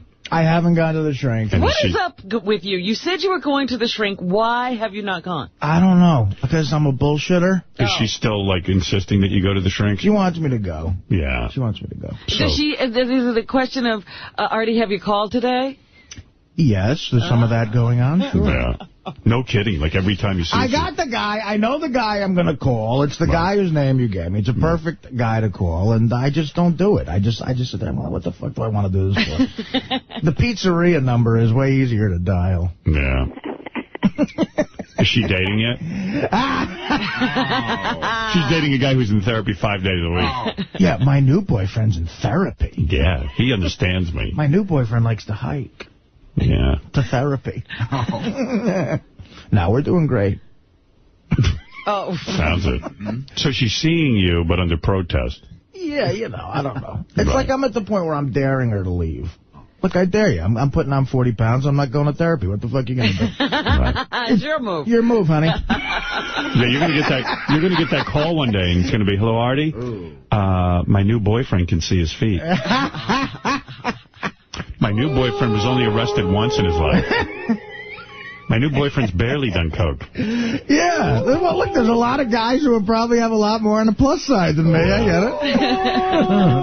At the film festival, there was lots of films with Artie in pig costume. Oh, my God. Snorting coke. It was funny as hell. That was funny. And the waking up with the shit. Yeah, that was great. Hey, by the way, you can see all the films on Howard TV, by the way. That's important to mention because in about 2 weeks, you'll be able to see the actual film festival. Right now, they just have all the films up there. Right.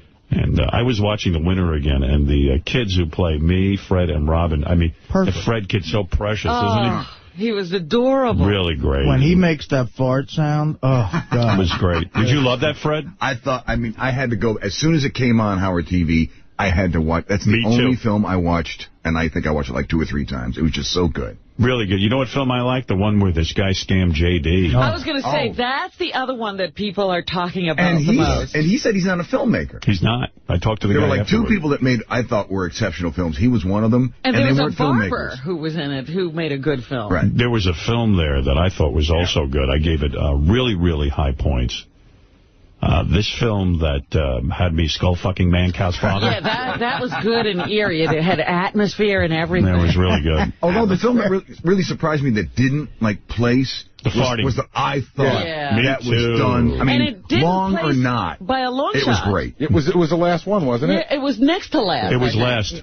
I thought it was next to last. I guess they put the films in alphabetical order, because my thing was, after the kids one, it was so good. I said to Ganji backstage, I said, God, it's unfair to let anybody try to follow that. Yeah. But the other films were good enough. Ganji, so where do you see that they're all quality movies, and they all worked, You know, the J.D. movie was funny. I interviewed J.D. and his father on the wrap-up show. I heard that, yeah. And J.D. was, I thought that J.D. was cool with it. I had heard that the director had called J.D., but it didn't go down that way. Doug spoke to J.D., and J.D.'s like, you know what, I guess it's a funny movie, but you know what, fuck him. He was like, He's sort of That's great. irritated by it. Michelle, glad you had a good experience at the film festival. Thanks for joining us. I had a great time. I do want to make one comment, though, if I might. Okay. Can I? I went to the thing with all excitement. I was pumped to meet, the Wack Pack and see everybody. I didn't expect to meet you, Howard, because I know you're way off in the distance and, busy with people. But the Wack Pack was all hanging around right where we were waiting in line, which I was first in line, by the way. But we were sitting there, and, high-pitch Eric wouldn't even come over and say hi to us. Wow. He's a star. He had an attitude? Yeah, he kept looking over at us like we weren't worthy to see him. And there were some guys, a couple guys back, who did an awesome impersonation of him, with, high pitch. Guy's a big star. They're like, how big are your balls? And, here's this big, fat, he is enormous. Yeah. It's disgusting. I couldn't take my eyes off him. He was so gross. Wouldn't even come over and say hi. Even when I called him over, he wouldn't come over. Michelle, I now know my movie for next year. It's going to be behind the scenes of High Pitch Eric's life. High Pitch the Star. And it's going to be him fucking people over and pissing people off. Yeah. I'm upset that I said hi to you. It makes me seem like a lesser star now than High Pitch. Right. No, Artie, don't be like that. I love you. You need a little bit of the high pitch attitude. Exactly. Joey Boots came over and was talking, and he is a nice guy. And a good-looking guy, too. I was kind of surprised. He wasn't at all what I pictured him to Probably be. trying to bang you. Moving in. Hey, high pitch is like, what can you do for me? Nothing. Get the fuck out of my way. I gotta work on that film. Yeah. Can I tell you, there was a really creepy moment for me. So I'm sitting, it's myself, my wife, Sal, and his wife. And sitting directly behind Sal was 𝗂𝗄 the Clown, right? Right.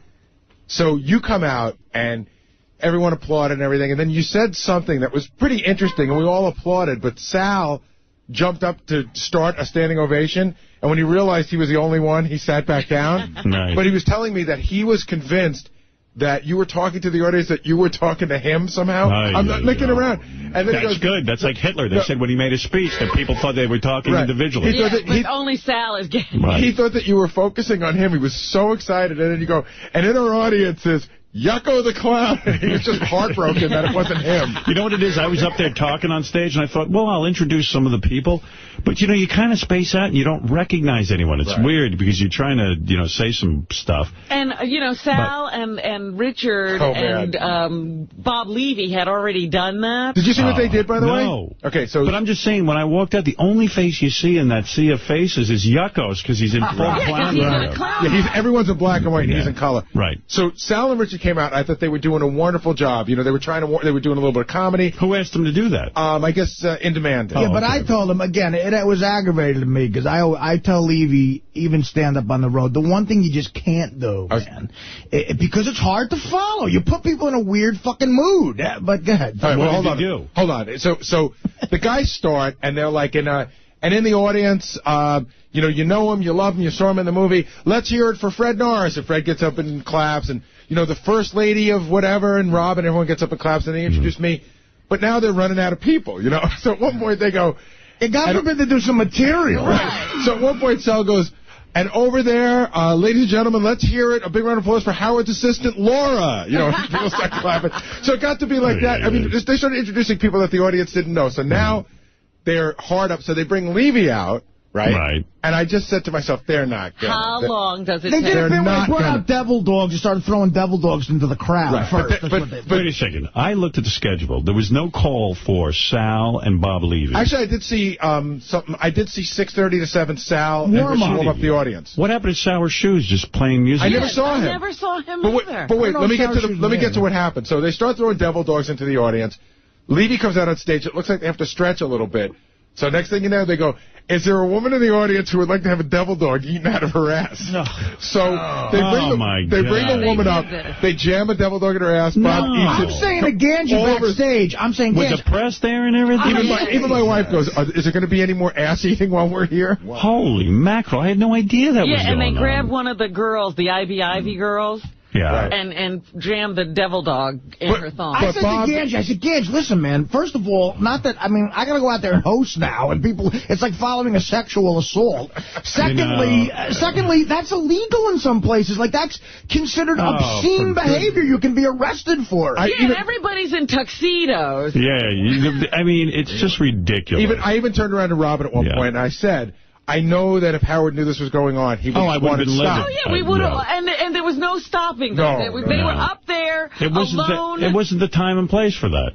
No, it really wasn't. It really wasn't. We're all in tuxedos. Your agent's there. It's like we're trying to... but it's a film festival, and it's like a nice thing and all that. And I don't know. I don't know how much notice they got because they didn't seem to have any material. No, Bob Levy is an unbelievably talented comedian. An audience warm-up guy does material. They tell jokes. They introduced everyone, and then ate a devil dog. Why didn't anybody tell me they needed warm-up? I wanted Sour Shoes. I thought the first thing that was going to happen was Red Peters comes out.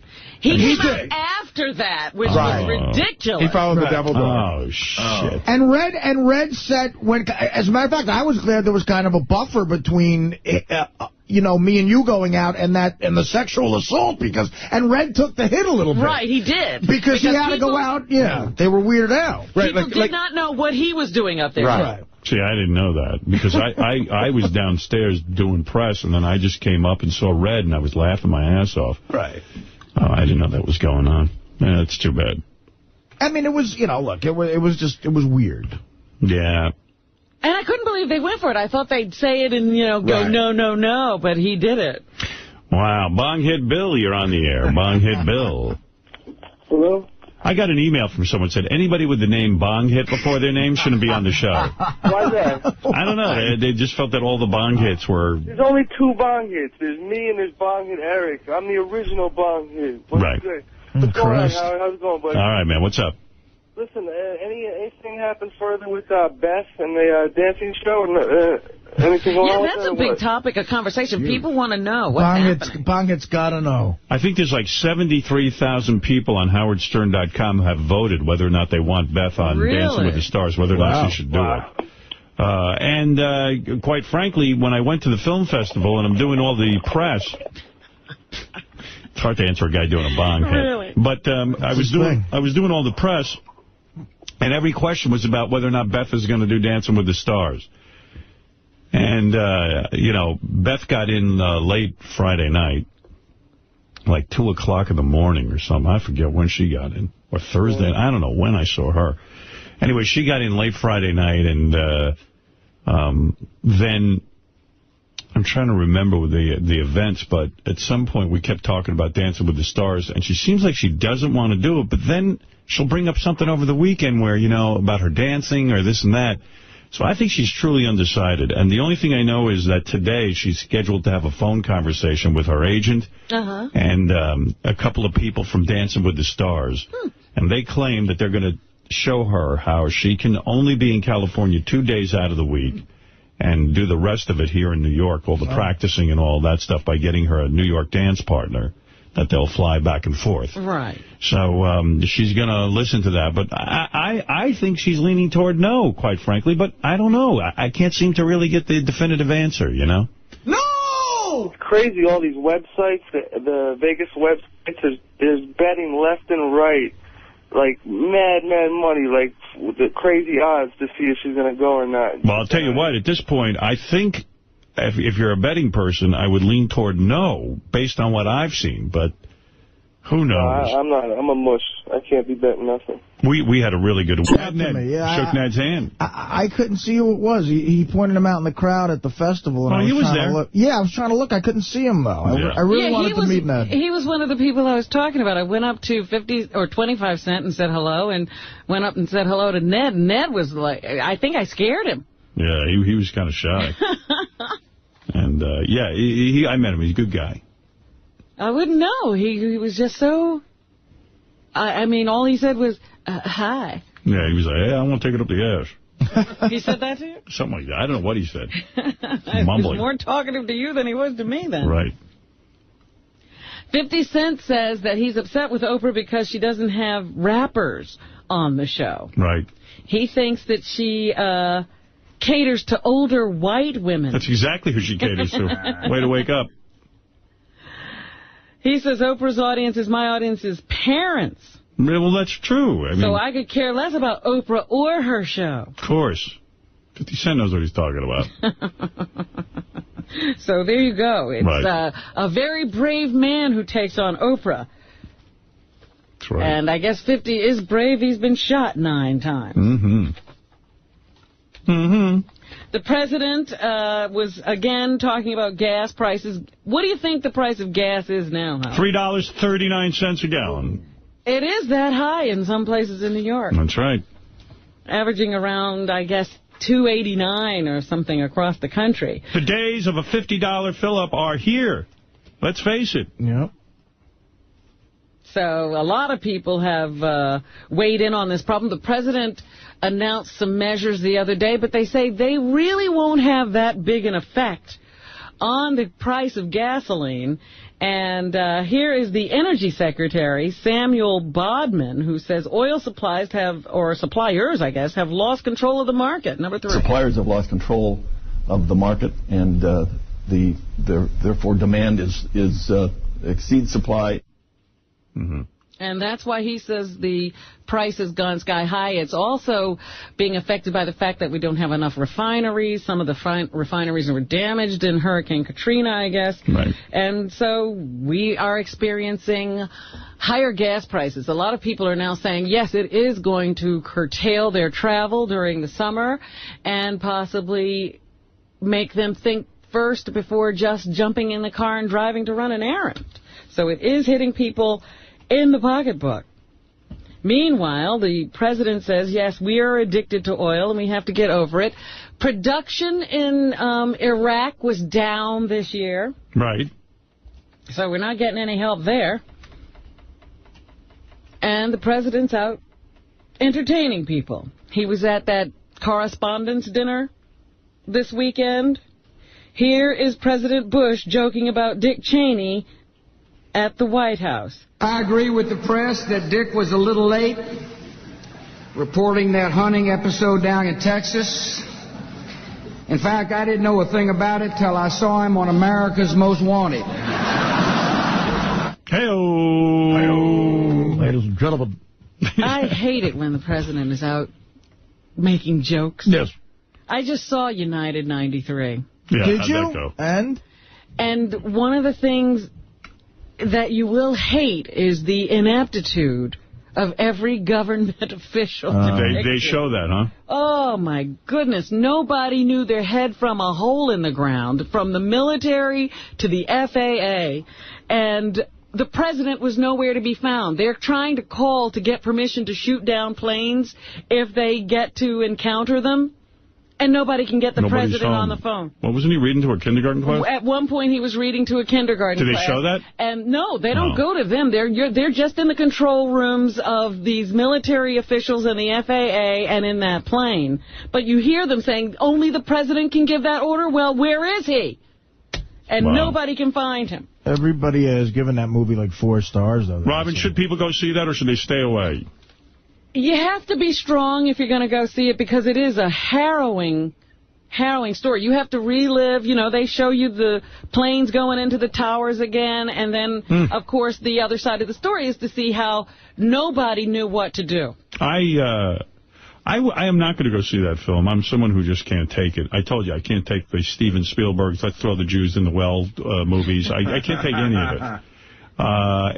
If Flight 93 had Spider-Man in it, or Superman in it, where they save the day at the end. Right. Well, these guys really are Supermen. I know, but why not? Because they know they better do something or they're going to die. Mm-hmm. And they get themselves together in short order, and these hijackers were vicious. Right. And they had to be vicious and probably do things they never dreamed of doing before in their lives in order to try to get into that cockpit, which they managed to do, but it was too late. Wow. Wow. Think how many people those passengers probably saved, though. Oh, absolutely. Because that was the plane that was supposed to be headed toward the White House. They never would have gotten the president because, again, he wasn't there. Right, whoever works at the White House, a lot, probably innocent maids and all that stuff. Yeah, the people who keep it open just in case he wants to show up. Here's comedian 𝗧𝗵𝗲 𝗪𝗏, who was at the correspondence dinner cracking jokes about Iraq. I believe the government that governs best is the government that governs least. And by these standards, we have set up a fabulous government in Iraq. President probably didn't like that. I don't know. He wasn't talking much. And then they had this guy, Steve Bridges, who is a Bush impersonator, joking about Bush at the White House Correspondents' Dinner. Could be home asleep. Little Barney curled up at my feet. But no, I gotta pretend I like being here. Here he is again getting laughs at Bush's expense. Some of my critics in the international community call me arrogant. I will not even honor that with a response. Screw them. Wow. Do you think he sounds a lot like the president? Yeah, that's a pretty good impression, yeah. What do you think? No? I think the first guy was doing a great 𝗧𝗵𝗲 𝗪𝗏. That's Stephen Bridges. But anyway, I didn't think, when you hear the president just before him, it's not that close. Right. Maybe hearing him on his own. David Blaine, I guess, is going to attempt to stay underwater for 9 whole minutes. Will you watch him do it? Maybe. 9 days, I thought. 9 days. Well, he's going to be there 9 days, but he can't go without breathing for 9 days. Like, what is the bit here? What's the new I thought trick? he was going to stay in the water for 9 days. Yeah, that's what I thought, He is, but there's one point during the show, I guess, where he's going to hold his breath underwater for 9 minutes. And what's the rest of the time? He just sits He's there? just living underwater, I guess. Really? I don't understand his tricks. I saw... Not tricks. I did go, when he was on the Upper West Side doing that thing where he was buried alive in a glass coffin in water, I went and looked at that with some people. I happened to be in the area, and I looked down, and I went, what the fuck am I doing here? And it was, I don't know. There were a lot of hot chicks watching him. Chicks dig him. Love him. Love him to death. Remember the time, what was the thing where he was suspended? And both the model girlfriend and Fiona Apple. You guys were down talking there. to Fiona Apple on the phone. That was very funny. Yeah. He was on, like, standing on a telephone pole or something. Right. Here he is, David Blaine, saying that he was inspired by Houdini. As a kid in Brooklyn, I would spend time in the library. I would look at images of the master Houdini. He'd be getting chained up and thrown into bodies of water, and he could defy death and push limits. And I was so inspired by it, I always wanted to do things of that nature. I never wanted to copy him, so I try to think of things that are unusual or not seen before. Houdini banged hot chicks, too. He did? I thought he had a wife. I don't know. All I know is at Howard's birthday party, Dana and Fred's wife, Allison, were very impressed by some card trick, and I was all pissed off. I'm like, get away from him. Yeah. We can do that. Yeah. Beth's all impressed by him, too. Thinks there's a connection. Dana goes, he's so wonderful. Beth leaned over to me during the party and said, isn't he sexy? There's something about him that's She thinks really he's so sexy. hot. She thinks he's way hot. I got to say, I like that we sort of have a modern-day Houdini who does that shit, but most of the time, I don't really get what's going on there. Yeah, if this is what Houdini was doing.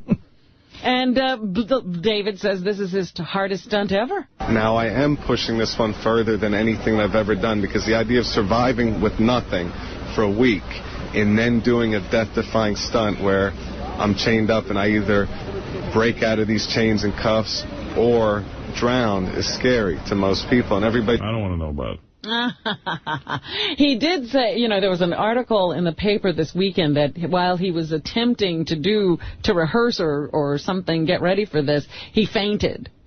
Right. Lost consciousness, but he says it's because he's been so strict with his diet, and he'll be fine. So there you go. I guess that's all part of the publicity for this thing. Mm-hmm. Richard Roper, we were with him on Thursday night. Good guy. One of the most amazing... I can't believe you haven't brought it up today. His girlfriend. I was flabbergasted that you were talking to his girlfriend, and she admitted that she's brought home another girl for him. I think... first I started thinking... Is that clip ready or no? I started to think she was a call girl. Like, I go, how did Roper get this chick? She's absolutely gorgeous. Yeah, she's the real deal. It's his girlfriend. I'm a Richard Roper one. Hey, what's going on? Gary, turn your mic off. What's going on? Do we have to hear your... Sorry. I'm sorry. We're putting the Richard Roper clip up for you now. All right, thank you. I was telling Robin, because they were giving me shit about what I look like again. I'm a slave to comedy, not fashion. I purposely didn't shave just to make that beard joke by Richard Roper. But I always thought he was kind of fruity, but clearly he's not. That's right. Yeah, but I was amazed. I thought he was kind of a conservative guy. What's up? I have the clip if you want. It's like a minute. You know what? I'm fading fast. I want to let Robin do her news. I have a clip sheet for tomorrow. We'll do it tomorrow, right? All right. Well, anyway, he is weighing in on Tom Cruise's Mission Impossible 3. He was asked, will the Cruise publicity help this new movie of his? You know, last year people told me that they didn't want to see War of the Worlds because they were so sick of Tom Cruise and they thought he had kind of gone a little crazy with all of his dancing on sofas and all that. And you know what? War of the Worlds was a huge hit. And Mission Impossible 3 will be a huge hit. There's something about Tom Cruise. He has a little bit of a Teflon thing going. The media can rip him to shreds, or a lot of us can say, well, I don't know what this guy's talking about, this personal life. Yet as a movie star, not just domestically but internationally, he's untouchable. There you go. So there's the brilliant film critic who gets his girl to bring home girls. Yeah, and she's some hottie. Hey, I didn't see her. She was hot. Hot as my goodness. pistol. No kidding. Yeah, real hot. I interviewed her for an extensive 45-minute interview. I thought you wanted to kiss her. You got so close to her. I need to kiss you. I'm like Joe Namath. I don't care if Richard's struggling. Barbara Walters announced at the Daytime Emmy Awards that Rosie O'Donnell will be the new co-host appointed to The View. 2-1. I think it's a good thing. Yeah, why not? What's doing? I don't know. Something. I think the show will do well with her. I think they needed a spark or some sort of energy there. But I don't know. I'm not a fan of it. Some people have said, critics have said also that it could go horribly wrong because she's such a strong personality that she'll overpower the rest of the women. Well, that's what I was thinking. Is she really an ensemble player? Yeah, she's used to having her own show. About you and me on the internet and working or... Oh, that. Yeah, you mean the fact that starting September, you are going to join The View as co-host? Me? Well, thank God, because it was either that or Celebrity Fit Club, you know? Yeah, well, it was a very close call. Yes, well, let me tell you, Barbara Walters, from the bottom of my heart, thank you for asking me. I'd be honored to do it. All right, there it is. Here's Rosie O'Donnell backstage talking about her feud with Star Jones. She and I have, traded barbs on The View for as long as they've been on the air, and she will go toe-to-toe with me, and that's what makes the show exciting and fun, and I look forward to arguing with her starting in September. All right, there it is. Okay. You think they asked Star what she thought before they hired Rosie O'Donnell, or did they just go out and hire her? I think they just went out and hired her. Okay. Robin would know. Ellen DeGeneres was honored at the Daytime Emmy Award show. Right. So, let me see. Why? They like her talk show. I feel lucky. I feel like I found something that I feel comfortable doing and people seem to like. All right. She did say, Portia, I love you from the stage when she was accepting. Portia, I love you. The car or the woman? And George Clooney was out and about this past weekend. He is very upset with what's going on in the Sudan and thinks the United States should intervene more in the Darfur region. When's this guy have time to read a newspaper and learn shit? This guy's so busy banging. Yeah, shouldn't he make Ocean's 13? This is, in fact, the U.S. policy, the UN, and the world's policy on Sudan is failing. World like, shut up. Leaders will tell you that the policy will keep us from intervening. Well, fortunately, this is not a dictatorship. I should have said that on the red carpet. People were interviewing me. I should have had something serious to say. That's what I said. I said, what about the genocide in Sudan? Yeah. Write this down for me so next time I'm interviewed, I could look like I'm concerned about something. And Clooney says this is the first genocide of this century. This is, in fact, the first genocide of the 21st century. I knew that. Let's hope it's not the last. There is you. All of you here. Yeah. All of you. Here's demonstrators at that rally shouting, never again, number 4. I love that slogan, never again. First made popular by the Jews. Also made...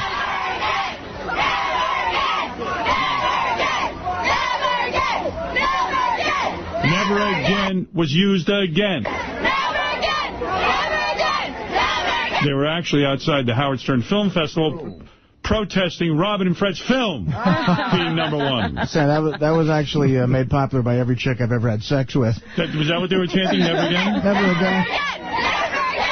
Artie's former lovers.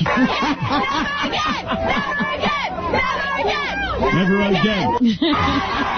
All right. All right. And finally this morning, Condoleezza Rice and Colin Powell. Getting into it a little bit, ex-Secretary of State Colin Powell told Bush more troops were needed in Iraq, number one. The president's military advisors felt that the size of the force was adequate. They may still feel that years later. Some of us don't. I don't. All right. So he did say that they needed more troops for the job. He says he was ignored, but Condoleezza Rice says she doesn't feel that the Iraqi advice was ignored at all. The United States has been at the lead in humanitarian relief. We've been at the lead in pushing for, with Kofi Annan for a UN force. We've been at the lead at trying to get... You played number 5, not number 2. Did I play the wrong one? Yeah. That's Colin. You ain't no Condoleezza. It was ignored. It was considered. Number 1 was supposed to be Colin Powell. Yeah, you said something saying the numbers are screwed up. I see. Well, anyway, Condoleezza Rice says the president did listen to his military advisors. They said they didn't need anything, and so he didn't do anything. Right. And that's what's happening. All right, Robin, thank you. He ain't sick, he's drunk. Give me the phone, bitch. Congratulations to everyone. Keep screaming out. Condoleezza. All the winners of the film festival, both staff films and the audience films. We'll see you tomorrow. Thank you to J.J. Abrams and Mission Impossible 3 in theaters this Friday. And we'll be back again tomorrow to do this all over again. We'll be with you. Don't worry about it. My guest tomorrow will be 2 penthouse pets teaching us the art of teabagging. For those of you who are not clear on how to do it, Robin had questions. I'm bringing these girls in to show you how to teabag. How do they teabag? Well, tune in tomorrow and find out.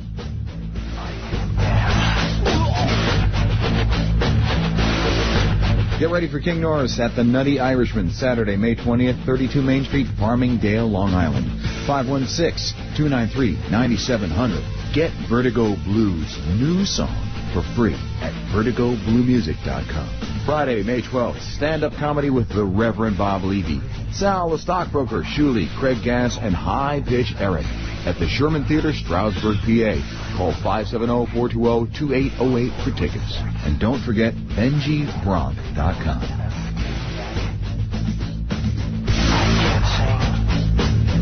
Is that it? Oh, is that part of the same disease? Robin saw some guy with Tourette's who barks like a dog. He's just like, "Row, Yeah. row, No, I've seen it on the street, but that guy in college was wild. He really tried his best to cover. What a way to cover it. Yeah, right. But that's pretty cool. At least he found a way to cover it. They're trying to do something. I knew a guy who used to stutter, and he would cover it with sounds he made. Right. He was like that, and he would laugh. And then he would go on with his sentence. Yeah. Right. The guy I know with Tourette's who barks, he works in a pet store. Yeah. So Wasn't that funny? Think it's some of the animals. So you walk in and you think like he's a real animal lover, like he's talking to his dogs. Oh, that covers it. Yeah, that would That's cover his way of covering it. Yeah, that would be great. Yeah. Oh, there he is now. Yeah, there's a good way of covering. You're working at pet stores. What a good idea. What about the guy who croaks like a frog? Where is he? Let's talk about what you were saying earlier. The games are fixed in Atlantic City? You were telling me Edgar Rosenberg before he died told you I'm going to tell you. No, I'm just kidding. I'm going to tell you how. Yeah. I'm going to tell you how to fix the games. Yeah. And how to fix your nose when I get done. All right, take it easy, will you? Who are you, Geraldo? You're going to look like Geraldo when he's through with you. Shocking, man. Hey, have you seen Geraldo's nose? That would be a real putz, right? A guy who has a radio show and sees how Geraldo got, such publicity and does the same thing on radio, and no one can see it. Exactly. You just hear like, ooh, ow. That was the sound of my nose breaking. Right. Yeah. But did you see Geraldo's nose? I haven't seen him. Yeah, I saw pictures of it. But I'm talking about now that he's back on television. With the bandages? Oh, the bandages are off. Yeah. And what I heard? Tell me this is true. It's a mile wide. Phil Donahue did a show on transvestites and actually did the whole show wearing a dress. Wearing a dress, yeah. Yeah, and he got no ratings anyway because Oprah was discussing her diet opposite him. So it kind of was a futile attempt. Yeah. So wait till her ratings drop and she goes into becoming fat again, and we all watch her get fat again. She comes on every day. That'll be fun. I've gained 12 pounds. That's great. My ratings have gone down, but my weight's gone up. Yeah, right. So tune in to find out all about it. 92.3 K-Rock, WYSP, WJFK. I tell you what, let's take another break, and then we'll come back with David Brenner and take some phone calls. Good, okay. All right? Maybe some old girlfriends. Maybe we can find his old girlfriends in Philly. Yeah. All right. Any of the old girlfriends from Philly you want to call in? No way. The girls he had in high school. Girls I had. Yeah, the ones you had at the early age. You're bragging about. No, I told you. Who are you palling around with these days? You still hanging out with Keith Hernandez and those guys? I know those guys. And I hang out, most of the guys I hang out with are guys I grew up with. And like a Philly, you know, Morty the Bird, Stan the Dancer. I don't believe that for a minute. Sure, they're going to be down the shore. We're having Thanksgiving dinner Saturday together. Oh, yeah? Yeah, all the old guys from the street, yeah. Same, you know. Aren't they jealous? Huh? Don't they envy you and everything? You show up with young girls and they're there with their old hag wives and stuff? They've had to put up with that with me for years. Oh, yeah? They've gotten used to it. They'll sit around, oh, man, look at that. Oh, Jesus. Oh, he's so lucky. I don't know, man. I'm so envious. Oh, who the hell want to sit around with their old friends? What are you talking about? You got to be nuts. You have old friends? You don't go back to Philly, do you? Yeah, sure I do. No, you don't. I was there about 6-8 weeks ago. I went in for the weekend. I hung out with the guys. Sure I do. What? Yeah, it's great. I hung out, went down, got a go cheesesteak sandwich, got a hoagie, all the stuff you can't get here. Sandwich. I'm serious. Sure, I go to Pat's, I go to Ragazzino Brothers, 10th and Fitzwater, man. I get my hoagie. Yeah. Walk around with one of those girls on your arm. Yeah, of course. No. Teach me goes, hey, come on, I want to show you my roots. Yeah, my roots. That's a good thing to do. Come on, I want to show you where I grew up. This is where I grew up. Yeah, boy, we went through that neighborhood. So you hang around with those guys and they all sit there? Yeah, the Bird and I went through the old neighborhood. Yeah. West Philadelphia. I come from West Philadelphia. Well, I was originally from South Philadelphia and then West Philadelphia. You know anything about Philadelphia? You know. Yeah, I know. Well, I know very well. I'll never go there. Right. No, I'll go there. I'm going to go there. When we're officially #1, I'm going there. We're 2/10 of a point from being #1 in Philly. Well, you have me on more often, you know, Philly boy, you know. They like you. They like you. Yeah, I'll go down there with you. Okay. We'll go the together. big #1 show. We'll go together. Then when you become #1, I'll go to Philly with you. All right, that's good. Great. Yeah. Okay. Yeah, sure I will. Soft pretzels and mustard. Will we have some of that? Sure. Everything. Yeah. And you'll eat the Scrapple. hoagie, you'll do the whole thing. Yeah, scrapple. Scrabble. Nobody wants to eat that. I like how David describes Philadelphia through a hoagie and a... You know, people in Philly can't stand those pretzels and mustard. Do you know and the Philadelphians? Did you see the New York Times a few weeks ago? Had a whole article on soft pretzels and everything about Philadelphia, how much they consume. Really? Unbelievable. Ice cream and pretzels. You know, that's like the capital in America. They eat so many pretzels. Like each person in Philly eats like 300 pounds of pretzels a year. Isn't that a sight in your mind? That is pretty weird. Walking around with these twisted arms. And all. All right, let's take phone calls when we come back. Sure. All right, we'll be back right after this. Hi, this is Meatloaf, and you're listening to the best of Stern. Here's more of the funniest morning radio ever recorded. It's the best of Howard Stern on 94 WYSP.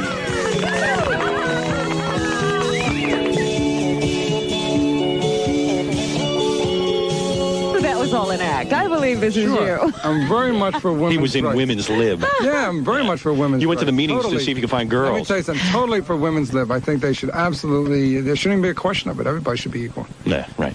Yeah. I just wish they took more jobs, you know, like sanitation worker. Right. You know, you don't see them, right? Like clean up around your apartment. You don't see them volunteering for those beauties. That's right. All want to be executives. No, I'm one of those guys who feels women should, especially married women, if they all would stay home, then guys wouldn't all have to compete with two income families. It was a lot easier in the old days when just guys would go out and work. So they're making it harder for men, But what happened is women went, Yeah, right. And then they'd marry these guys and... yeah, but women went crazy. You can't sit. Who wants to sit in the home all the time? You know what I mean? Well, my woman is so satisfied that... She's not sitting at home. Yeah, she's not playing tennis. Hello? Oh, you're on the air. Oh, this is Hi, great. Listen, is there any shot we can talk with Howard? Yeah, you're on the air. Oh, This is great. Howard, David Brenner, Robin. Listen, I think this is one of the best shows he's ever done. Which show? This show? Yeah, it's gotten to the point where I was like not even wanting to wake up when I started listening to things. And it got me right up when he started talking about Hollywood Squares. David Brenner, as far as he's concerned, man, his album was dynamite. Oh, thanks, man. What is this guy? Give me a Yeah, critique? he's great. What are you talking he's about? doing a running critique of the show. So far, so good today. I couldn't Whoever you are, I want you to call back every day. And give a critique? And I'll no, pass. and say he loved my album. The guy. Yeah. What are you talking? This is a guy you, He's a you jerk. slap off. You That's know? a jerk. He's being nice, and you slap him off. No, that And wasn't being Some guy nice. called and said, you know, Who asked Brenner's him? nose No, looks no, like no. Empire State Building. Hey, what was that You all would about on say, what Hollywood else? Squares? With asking about your nose every 2 Who seconds. asked about your nose? No, not every 2 seconds, but they take Every advantage of question this. was about your nose. They do nose questions, yeah. Hey, who were you sitting next to on Hollywood Squares? Who was on the, like, facing the screen? Who was on the right-hand side of you? Some woman. Oh, and there were two. I had the first week It was kinda was cute. Luann Leon Huntley, right? Who's she? Where's she from? She's from. Used to be on Dynasty. Used to be on Dynasty, yeah. right? And yeah, she's cute. Then, what happened with her? Did you get anything off her? Her husband was there. Oh. Well. So that never stopped you before? No. All right, none of that stuff. Okay, you go ahead. Come on, Howard. Yeah. None of that. And who else? Never messed around with another man's woman. That was when I was checking that out. I was wondering if anything was going on there. No, nothing was going on there. No. Yeah. No. And who was the woman on the left? On the left of me was Samantha Fox. And she's a little firecracker. I've had her on the show a couple of times. Yeah, she's a little firecracker. You're right. She's got a nice body. Yeah. Did you get her at all? No. Is any flirting going on? I don't mess around, man. This is work. You know, I go there, there's a lot of pressure when you do Hollywood Squares, unless you just slough it off. You didn't hit on Shadow Stevens' black wife, did you? Yeah, beautiful wife. What a shock, huh? Yeah, black wife. Never expected that, huh? What was the shock? What was the shock? Were you in shock? No, I wasn't in shock. I don't get shocked by these things. I'm in shock. I live in New York. I saw a guy doing it with an elephant down in Soho, and I'm going to be shocked because the guy's in a interracial marriage. You expected Shadow Stevens to have a black wife? I didn't know he was married. I knew nothing about the man. I knew he was something to do with radio, and that was it. Okay. You know, I knew he was in the top 40. You can't shock David Brenner. Now, believe me, he was shocked. Everyone who goes and sees those two goes, oh, man, look at this. Shadow Stevens has a black wife? No, the fact that they had a Chinese child shocked me. No, that was a little, shocked me. Even me, I couldn't believe it. The Asian child was shocking. The Asian child. Yeah, so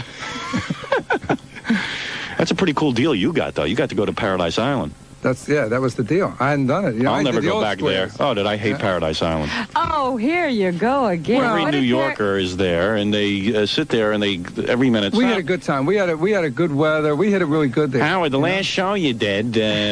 Stay in your room. Yeah, you got to stay in your room. You got to stay in your room in Paradise That's right. Island. That's what you do. Yeah. I went out. I went to walk the beach, swam, had a good time, man. Yeah. He doesn't mind it. He likes the little pools of people who clump together to say, hello. there's David. They say hello, you say hello, and then they say a couple things. You say a couple things, you go on your way. What's the big deal? Yeah, well, I guess I'm a little more uptight. No, the last time I was there, the same thing. I went to the beach. They were all over in the water. There's Robin. Yeah, there's Robin. Yeah. What's Robin doing now? Just watch her. I get the real annoying guys, though. They don't leave you yell alone. at me, yeah. Yeah. Well, it's too weird. Yeah. Well, who else should we talk about? I don't know. We better take the straw to your nose, huh? Before we leave the studio. That's the main thing that if you ever do junk like that, the main thing is remember to take the straw to your nose. That's it. You walk down the street with a dollar bill rolled up in your nose, you can't tell a cop you're looking for change. You don't do the drugs? You never tried them? I was on drugs years ago. Yeah, oh, yeah? Sure. Oh, yeah, it's the worst trip anybody could ever take. You're better off just, Before anything. it was hip, he was on. Yeah, I grew up when, let me tell you something. He was doing them when he was producing the Merv Griffin show. I grew up when cigarettes, drugs, and sex were safe. That's a good time to grow up. Before they found out how bad everything, Well, you must be, scared with all the sex you have in terms of if the girl is carrying anything. I'm not. What do you think? I'm hanging out 42nd and 8th or something? That doesn't mean anything just because you're a nice girl. Yeah, he's one of those nice people who don't get AIDS. No. You're with girls who are very sexy, who have obviously had sex with other guys, other rich guys. First of all, I wear this light rubber diving suit to bed. No, you don't. So no matter what even wear a happens, condom. it's protected. I am a total condom. I see you in a nice black condom. Or maybe one of those camouflage. Yeah, nice. I see you in a black condom. Yeah. The one do I have that right? The one at the bottom has those 6 numbers. You ever see the 6 numbers at the bottom? What? Yes. Oh, what is he talking about? Sure, I've seen those. Boy, if I would have got on something that old, you know what I mean? Yeah. Ooh. No, would that have been a setup of a setup? He would have been on Hollywood Squares every day. You're on the air.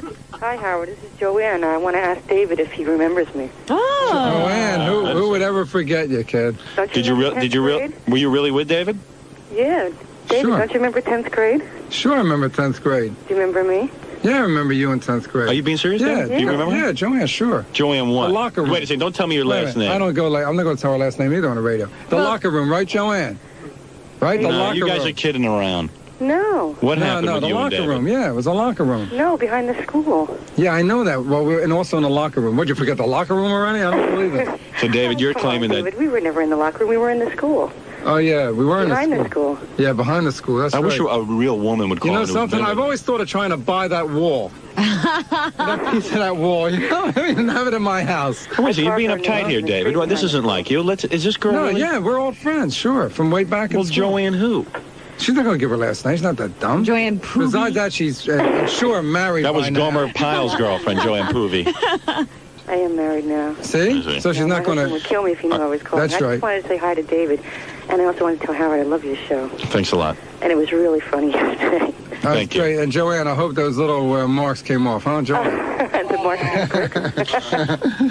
The scrapes never last. See, this girl's kidding around, but no, she's not I kidding got a around. really good letter in the mail. Yeah? Here, listen to this. Howard, it's from that Rachel the spanker girl, the girl who came down and spanked me. Uh-huh. I don't want to be a server at your Super Bowl party. I'm not a waitress. I do 150 men's parties a year, and I'm really good. Guys are always impressed. They hire me again and again and tell their friends to hire me. I dance, and I make sure that the... Let's see, wait, I'll get to the good part. I dance rock, so you don't have to listen to disco. Please let me perform for you, my king. Like you, Howard, I am a pleaser, and I put my heart and soul into what I do. I don't know, Howard. That sounds too good to turn down. As you know, I'm a New York State licensed masseuse. I do relaxing massage with soothing music and quality exotic oils. You got a nice handwriting, Howard. The massage is free for you. Please let me do it. This might be my last year dancing. Yeah, right. You let her come in and dance for you. Why Her not? last year? Why is that? No, she's retiring. Oh. She's coming and dance for us. Oh, she has. Oh, it's someone you know. Yeah, she's trying to get me. I don't blame her. A woman with that qualities. Well, you know, I like to have my little sexual stories too, Robin, when he comes I in. think so, yeah. You Well, Howard, gotta don't have you have something to people calling match you up up from against school? his record. Yeah. I'm sorry, what? I said, don't you have people calling you up from school? Come on, we've heard a few of your schoolmates. No, my old girlfriend's so called. The only girl that I've actually gotten in touch with since I've gotten this radio show is that girl I first had, the first girl I ever did at 16 years of age. Isn't she out west, Ohio, or Didn't something? they make a coat out of her? No, she's here. Oh, she's here? She's in New York. Oh, I thought she was... Who did you talk to that was out west? Wasn't there somebody out west? Some girl from Ohio we talked to. Yeah. Oh, that one. No, I never had her. She rejected me. Kept cursing. Yeah, well, this... Oh, yeah, she was some... This first girlfriend, lady. yeah, this first girlfriend of mine who made me beg, and she gave it to me. I had to beg her for it, and it was a really bad experience. And I could tell she didn't like it.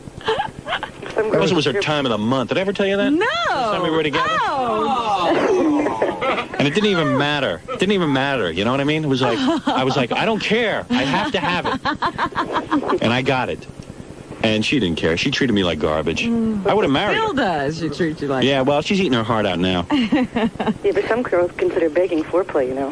Yeah, well, not this girl. All right, I got to go. All right, thanks a lot. Bye-bye. Good talking to you. Bye. She's coming down to see you in Atlantic City, I bet. Oh, that's all right. That Joanne. Why not? It's going to be a good show? New material? Yeah, I always crack out some new stuff, you know?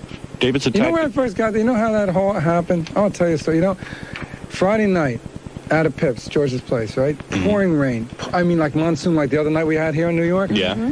So like 9 people show up for the show, right? So I said to George, I can't go on. You know, he says, you got to go on, man. Come on, they pay. You know, he's going to schnorr an extra $9, you know, with the cover. Yeah. You know, you got to go on, man. I said, 9, you know, it's 9 people. Yeah, I always like these guys, these club owners. Yeah, you got to go on. Hey, screw you. I'm not going on. They came out on a night like this. You know what I mean? You're already here. They came out. So I said, all right, George. So I get up on the stage at I Pips. say you give back their money, let them go home. Yeah, that's what I thought. You Yeah. know what? So I get up on stage. I can't do it. An act? How can you? You know, just sitting up front. Right. So I just said to the people, what do you want to talk about? So they just said, well, what about the subways? Hey, what about this rain? Hey, what about the mayor? So as they were talking, I just rapped, right? Right. Now they left. It's an hour on stage, and they left. And I go up to George. And, oh, great, George. You know, thanks a lot, man. I got to take the train, get back to Manhattan. He says, that was great.